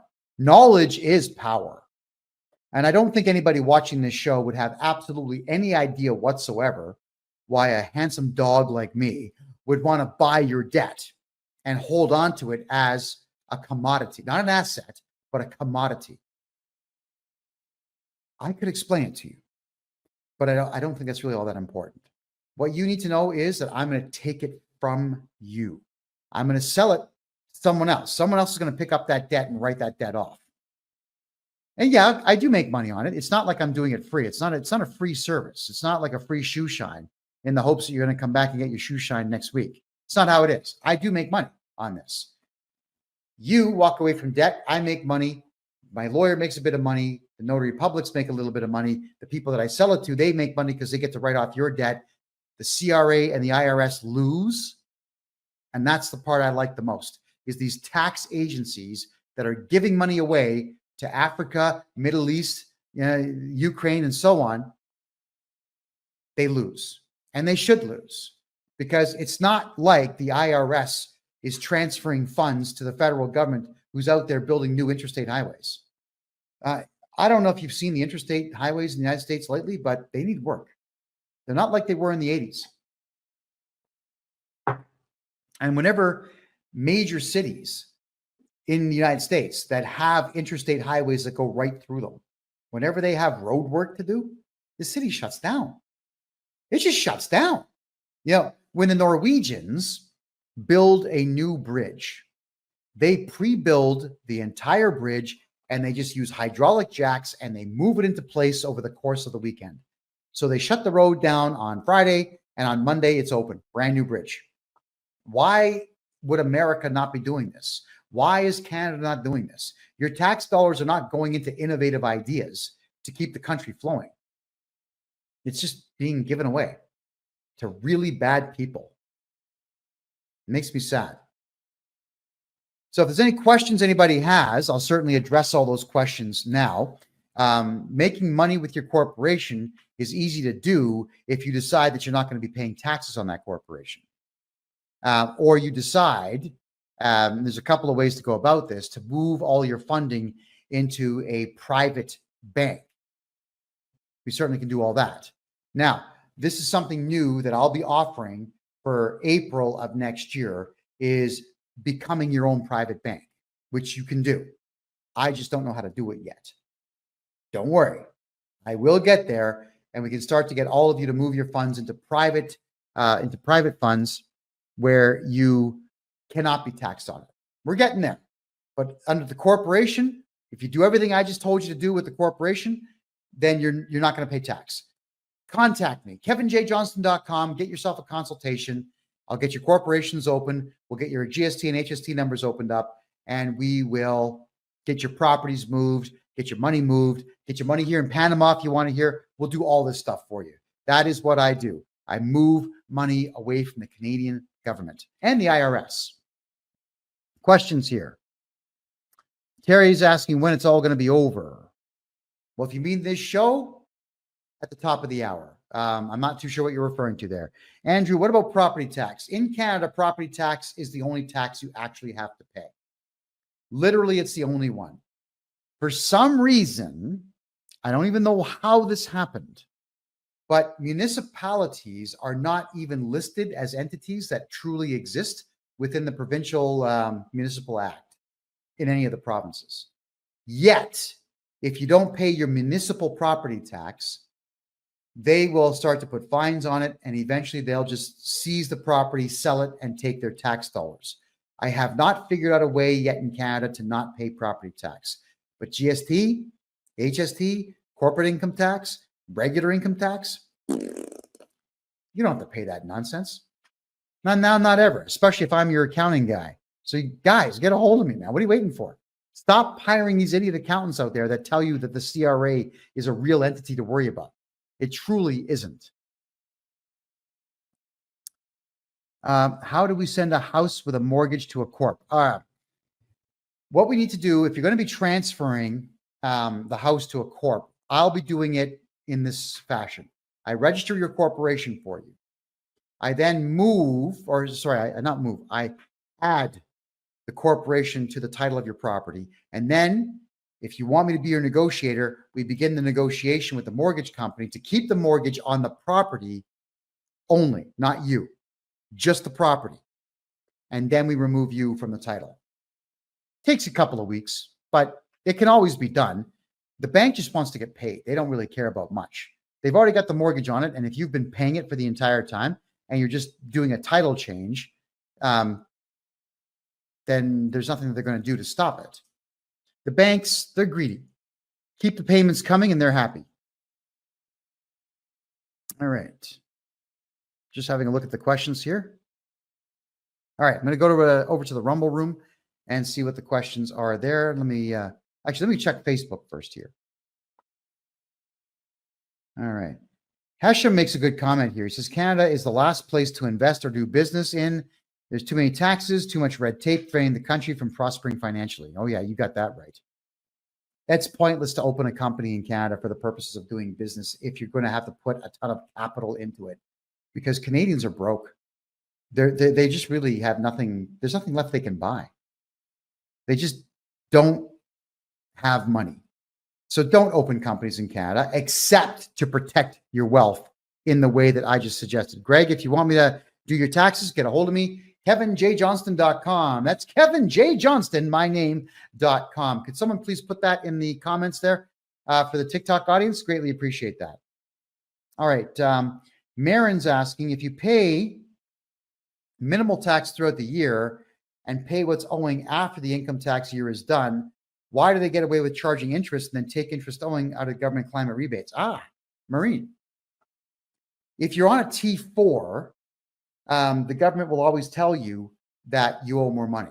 Let me tell you something here. Marine, good question. The Canada Revenue Agency has a sucker index. You may not know this, but they do. Your number is from 000 to 999. The higher the number, the more often they're going to ask you for money. So if the CRA was to phone you at some point, okay, so we lost power. I've got the computer screen lighting up my face here. The phone is still good because I'm on data. The question that I'm answering here is your sucker index. The CRA will quite literally call you and then see how you react to the phone call. So if they phone you and you're all apologetic, saying, I'm sorry, I meant to pay those taxes, but I didn't, I'm so sorry, yo. If you do any of that, then the CRA is going to continually ask you for money because they know that you're going to just give up. They know that you're afraid of them and that you will give up and give them more money. So they're just going to keep asking for it. If you ever send in a payment, they demand money, and you send them a payment, your sucker index goes way up. And they know that you'll pay them. No matter how large the amount is, they know what you're going to pay. If they call you and threaten you, and you break down crying on the phone, you better believe that your sucker index is going to go way up. So you cannot talk to these scumbags at the CRA because they're going to constantly be looking for a way to take your money from you. Constantly. We cannot have that. And that is why I do what I do. Is when I become your agent, your sucker index drops considerably because now they know they've got to deal with the guy who hates them, is not afraid of them, cannot be intimidated, is outside of their jurisdiction, and knows the law. Oh, and will charge them criminally. And we'll send process servers directly to their front door. All right? So you always got to keep your sucker index low. You can do that by sometimes shouting on the phone. Yeah, so shouting at them will keep it a bit lower, but shouting at them isn't going to solve the problem. And that is why you always have to make sure that you're hiring the appropriate legal agent who actually does want to save you money and who understands simple premises like the Canada Revenue Agency does not in any way, shape, or form have the ability or the right or the authority to take away an accountant's license. But accountants always say, I don't want to lose my license. They all sound like monkeys. That's what they sound like when they say these things. And you just simply cannot convince them that they're wrong and I'm right. So if you've got an accountant who thinks the CRA, ask your accountant, do you think the CRA can take your license away? If they say yes, gone. Will you cooperate with an auditor if the CRA audits us? If they say yes, gone. Get rid of them. You have to ask them questions like, will you in any way, shape, or form invite an auditor to your office to look at my files? They'll say something stupid like, well, we have to. Gone. You got to walk away from these things altogether. Okay, I'm going to try to get back online here for Rumble and everybody else. Kent is asking, if you show you don't make any money, how do you buy equipment for your business? Oh, by buying equipment for your business. Remember, the CRA cannot see what's inside your bank account. They have no right to look in there without your permission. So you can buy any equipment you want. I know what you're thinking, but how do I prove to the CRA that where I got the money from? It's none of their business. Where'd you get the money from? Yeah, you can tell them the same thing I tell them. Well, prostituting myself out to your wife, you could tell them that. That usually gets their backs up and they tend to go away. Or you can say, Kevin J. Johnston is my legal agent. Here's his phone number, call him. Don't ever call me again. You certainly have the right to say these things to the CRA. Alrighty. And yes, Norman, I agree. The philosophical argument of money not existing is one I agree with, I know. But the idea does. And the idea of money has been around longer than you and I. Yeah, it goes back about 10 to 15,000 years, like an actual currency. You're never going to shake the human race from wanting money. What I love about money is the freedoms that it affords me. If I feel like buying a brand new computer and I have money, I can just go right ahead and do it. I'm fine with that. If I feel like getting on a plane and just disappearing for a couple of days with money, I can do it. And that is why I'm wanting all of you to not pay taxes, keep all your money in your pocket that you possibly can, and always look for new ways to make money on nothing. That is why I'll be getting back to all of you on how to open up your own title insurance company. Once you're making money with your money, and once you are making money on other people's money and then making money on the interest and so on, the money train, it doesn't stop. You can keep earning on a regular basis all of the time. So Kent is saying, the equipment that I buy is mostly over $200,000. Okay. Congratulations. That's my answer. Congratulations. And no, you do not have to prove to anybody where the money came from, because the CRA does not have the right to know that. Remember, everything you tell them is voluntary, and everything that you are telling the CRA is you essentially snitching on yourself. Do you form a corporation provincially or federally? I always go provincial. If you're looking to have a holding company and keeping your money secure, I open corporations for people in Alberta. If you're looking to do a lot of business and get a lot of GST credits back on the 13% you get in Ontario, you do it in Ontario. All right, we're back in here. Hey, everybody on Rumble. I have to apologize. The entire grid went out here in Panama City. That's the second time today that it went out. Here I am. We're back. So I have to most humbly apologize to everybody, but wasn't me. And you know what it was earlier today? Somebody crashed their car into one of the power boxes outside, and the power box actually just lit up. So the fire department had a hell of a time putting that out. That was a complete grid power failure. I know, because right now I'm on the 11th floor of this building with a perfect view of every building between here and the Panama Canal. All right, so poof, the lights went out. This whole section of the city was out just for that few seconds. So anyway, Embers, getting back to your question, should somebody register a corporation provincially, or should they register a corporation federally. In Canada, you should always register provincially unless your federal corporation is going to be utilized to buy corporations out of Quebec. Because Quebec, that place is mental. The laws that are written in Quebec are just, they stop commerce dead. Don't do business in Quebec. Or if you do not register your company in Quebec. Do business in Quebec. Don't register a corporation in Quebec. Never have a Quebec-based corporation, because the rules and the laws in Quebec are absolutely non-conducive to living life and doing business. Quebec-based corporations do not make money because the Quebec government's always got its hand out. Give me money, give me money. Yeah, money, s'il vous plaît. Yeah, yes, mon ami, give me money. Yeah. It's weird. I don't know, man. Just stay out of Quebec to do business. Go to Quebec. If you want to meet the nicest, friendliest women in the world, go to Quebec. The French Canadian women are the best. If you have an English accent like me, they love that. Beyond that, doing business in Quebec is absolutely pointless. Just checking your, okay.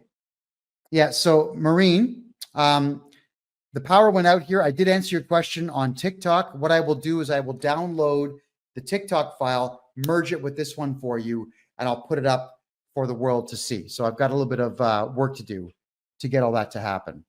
All right, let's go back to the Rumble room now and check out your questions. And again, we had a power failure there, so it was a little annoying. All right. So just checking out to see what we're asking here. Did Trump go bankrupt? Twice in life, Trump went bankrupt, but that's got nothing to do with this conversation. Okay. Okay. That's it for the questions there. So I wanted to reflect on just a few more things in reference to having corporations in Canada. So long as you're brave, and so long as you can accept a couple of simple truths, like the Canada Revenue Agency is not the American IRS. The Canada Revenue Agency has no authority and no laws to back it up. No laws in Canada tell the CRA that they can take anything from you. If you remember that, you're going to be great. If you can remember that the CRA, even though there are more employees in the Canada Revenue Agency than in the Canadian military, they still don't have any authority. So don't do what they say. Don't panic when they call. Please don't do any of that. If you can accept the fact that the Canada Revenue Agency only knows what you tell them, they have no investigative bodies whatsoever, and the only time that they can really find anything out about you is if you cooperate with them or you cooperate with an audit. And I got to encourage all of you, never cooperate with an audit. Call me. I'll get rid of them. In one phone call, the CRA audit is over. Now, in the United States, I can't offer the same services yet, but in the United States, I can buy your corporation from you and alleviate you of any and all debts that you would have. All right, everybody. We're getting some flickering here on the internet, so I'm going to cut the show off a bit early here. I will cut the show together, fix it all up, and get it to replay for everyone. If you want to get a hold of me at any given time, my name is Kevin J. Johnston. You can catch me at kevinjjohnston.com. Grab yourself a 1-hour consultation. Let's talk about what your tax problems are. Let's get them fixed. If you've got a corporation in Canada and the United States and you want to get rid of all of your corporate debt, get a hold of me because I will buy it. To me, debt is a commodity that I cannot wait to get my hands on. That is it for now, everybody. My name is Kevin J. Johnston. This is the income tax, the money, the real estate show. This is what we do. We talk about anything to do with real estate, income tax, and investments. And there's a lot more that we're going to talk about next week at the same time, 9 p.m. Eastern time, every single Thursday. I'll see you then. Have a great night. Hi, everybody. Kevin J. Johnston here. You've just watched another episode of the Real Estate and Money Show, where we talk about all things to do with real estate, moving money, saving money, making money. We talk about corporations. We talk about taxes a lot because there are a lot of problems that Canadians and Americans are having with taxes. For my Canadian audience out there, I have literally been studying taxes, tax law, tax systems, the entire tax establishment since I was 13 years of age, when the Canada Revenue Agency, which were at the time called Revenue Canada, decided to lie to my parents, who were old school people and they really didn't know any better, who cooperated fully with the Canada Revenue Agency and had driven from my hometown of the city of Mississauga, which is beside Toronto, all the way down to St. Catharines, Ontario, which is right beside Niagara Falls, only to get locked into two separate rooms and got grilled by two losers, criminals is what they are, who questioned them for days, 2 days straight, even forced them to sequester themselves in two different hotels so that they could get the two different stories, and then came at my parents with a huge tax bill of 1/3 of their entire net worth. Forcible confinement, extortion, fraud, uttering threats, intimidation. These are crimes. These are very serious crimes being committed by people who have no authority to do so whatsoever. In the last 40 years, I have learned that the Income Tax Act and the Excise Tax Act are not laws. They are merely guidelines that allow the CRA to behave like the maniacs and the criminals that they are. If you don't feel like cooperating with the CRA, you shouldn't. All we need to do is just make sure that we pacify them by answering the minimal number of questions. And I do everything either in writing or phone calls where I don't answer questions. I just let them know that we are currently working on the tax file, and then we just go ahead and submit the tax file to the criminals at the CRA. And that is how I'm getting people out of massive tax bills, which is, and it's all legal, by the way, and which is something that accountants should be doing and don't do. All accountants in Canada do mistakenly believe that the CRA can strip them of their licenses. Absolutely not true. But if someone says that to you, it means that they're a coward and they've done no research whatsoever. You always need to make sure that you ask these questions prior to getting involved with any of these accountants. I am not afraid of the CRA. They are afraid of me. Why? Well, because I'm the one that sends process servers out to their homes at god-awful hours of the night, I might add. It's completely legal to serve a legal document to a CRA representative at 3 o'clock in the morning.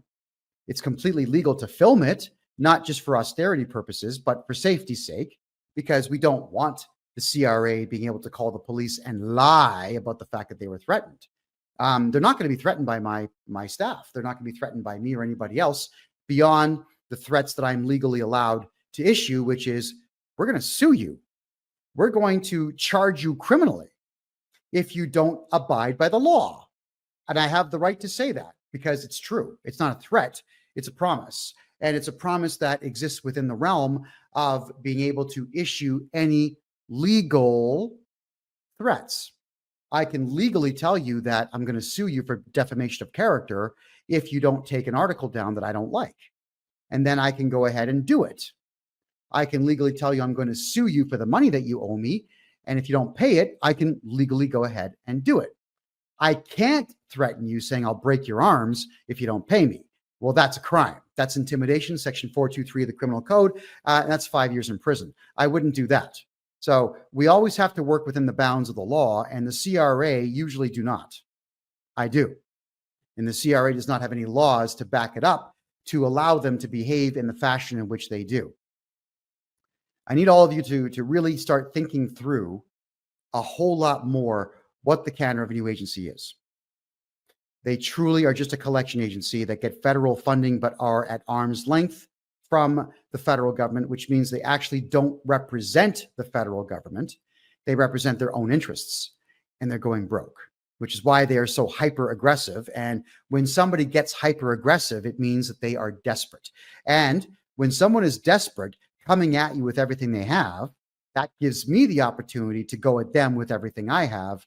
And in the battle of the wills, I'm going to win because I very correctly did move all of my money and assets out of Canada. They have nothing to threaten me with. It's not like they're going to send someone down here to Panama to put a bullet in my head. They're certainly not going to even send their staff down here to Panama to look at my tax files or your tax files if I store your files down here in Panama, which is something that I do for all of my clients. If you want your files to be safe from all government eyes, the prying eyes of anyone, mostly just the CRA, send them down here to me. I'll store them for you in our warehouse. I've got a lovely, it's not big, it's less than 5,000 square feet, but it's big enough for me to do my job and store your files here. If your files are stored here with me in Panama, the CRA has to get your permission first off to see them, and then they have to find some way to get funding to come down here and look at them. And there's no guarantee that if you give them permission that I will. You got to factor in, it's my warehouse, not theirs. I may or may not let them see the files, mostly not, just for the record. Why? Because I'm under no legal obligation to do so. And neither are you.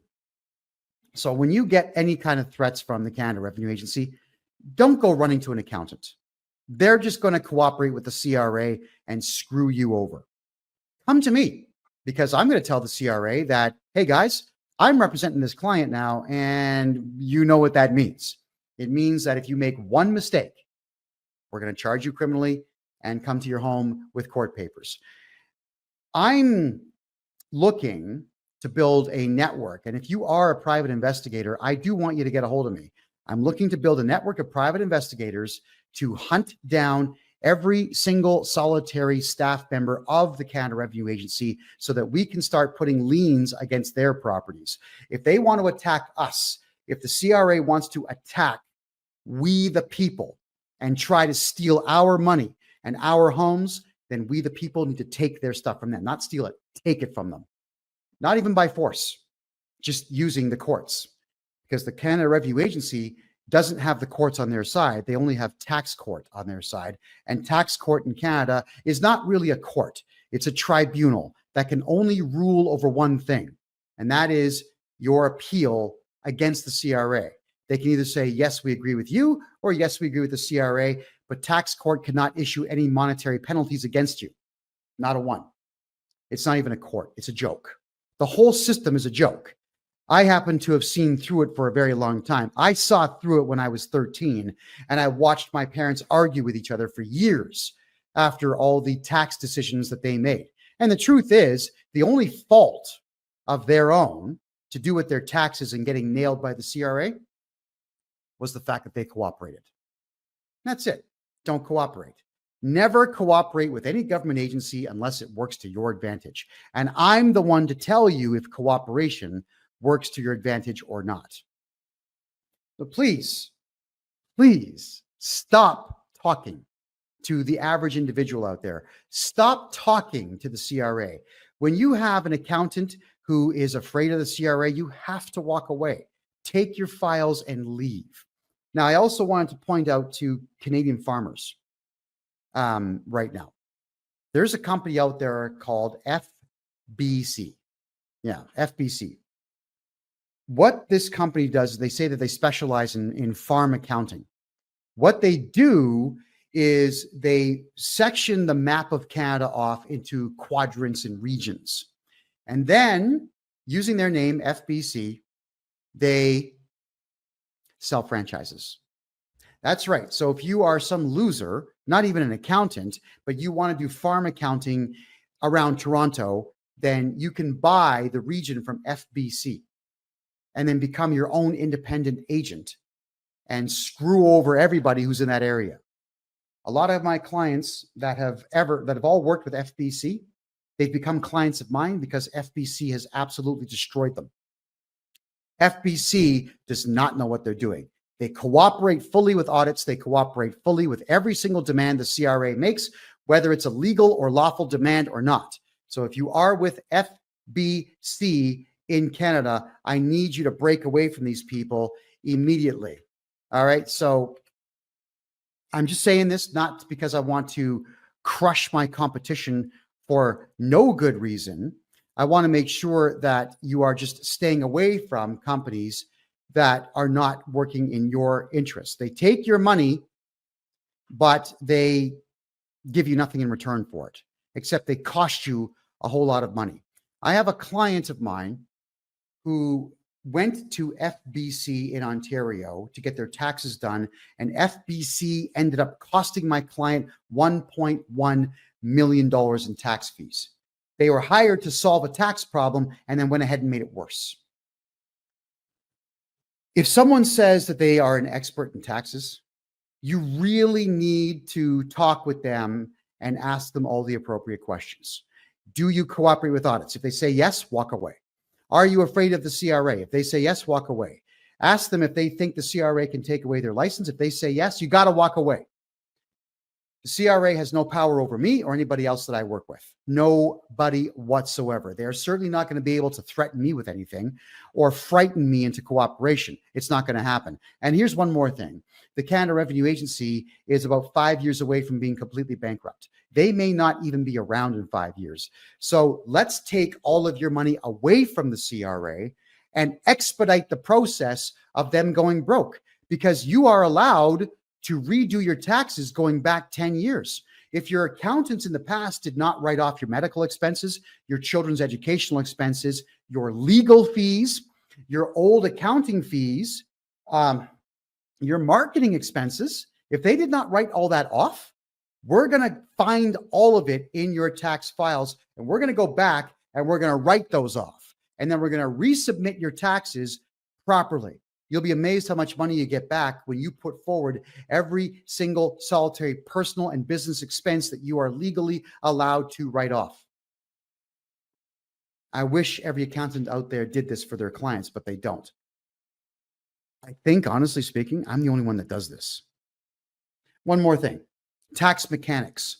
Watch out for these people. The tax mechanics, they rely on free man on the land nonsense.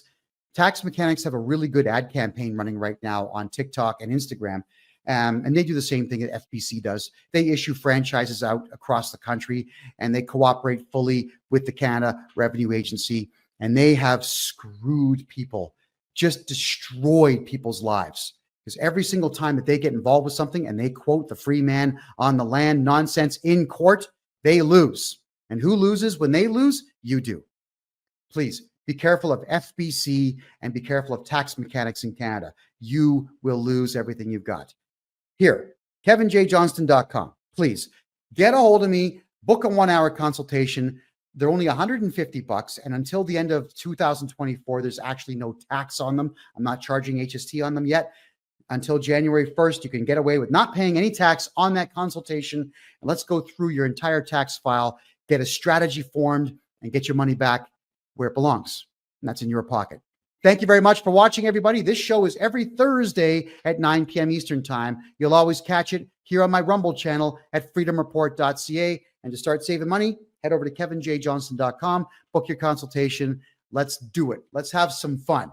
You need to enjoy life, and we can do that by making sure that we take every penny back that's yours. Thank you.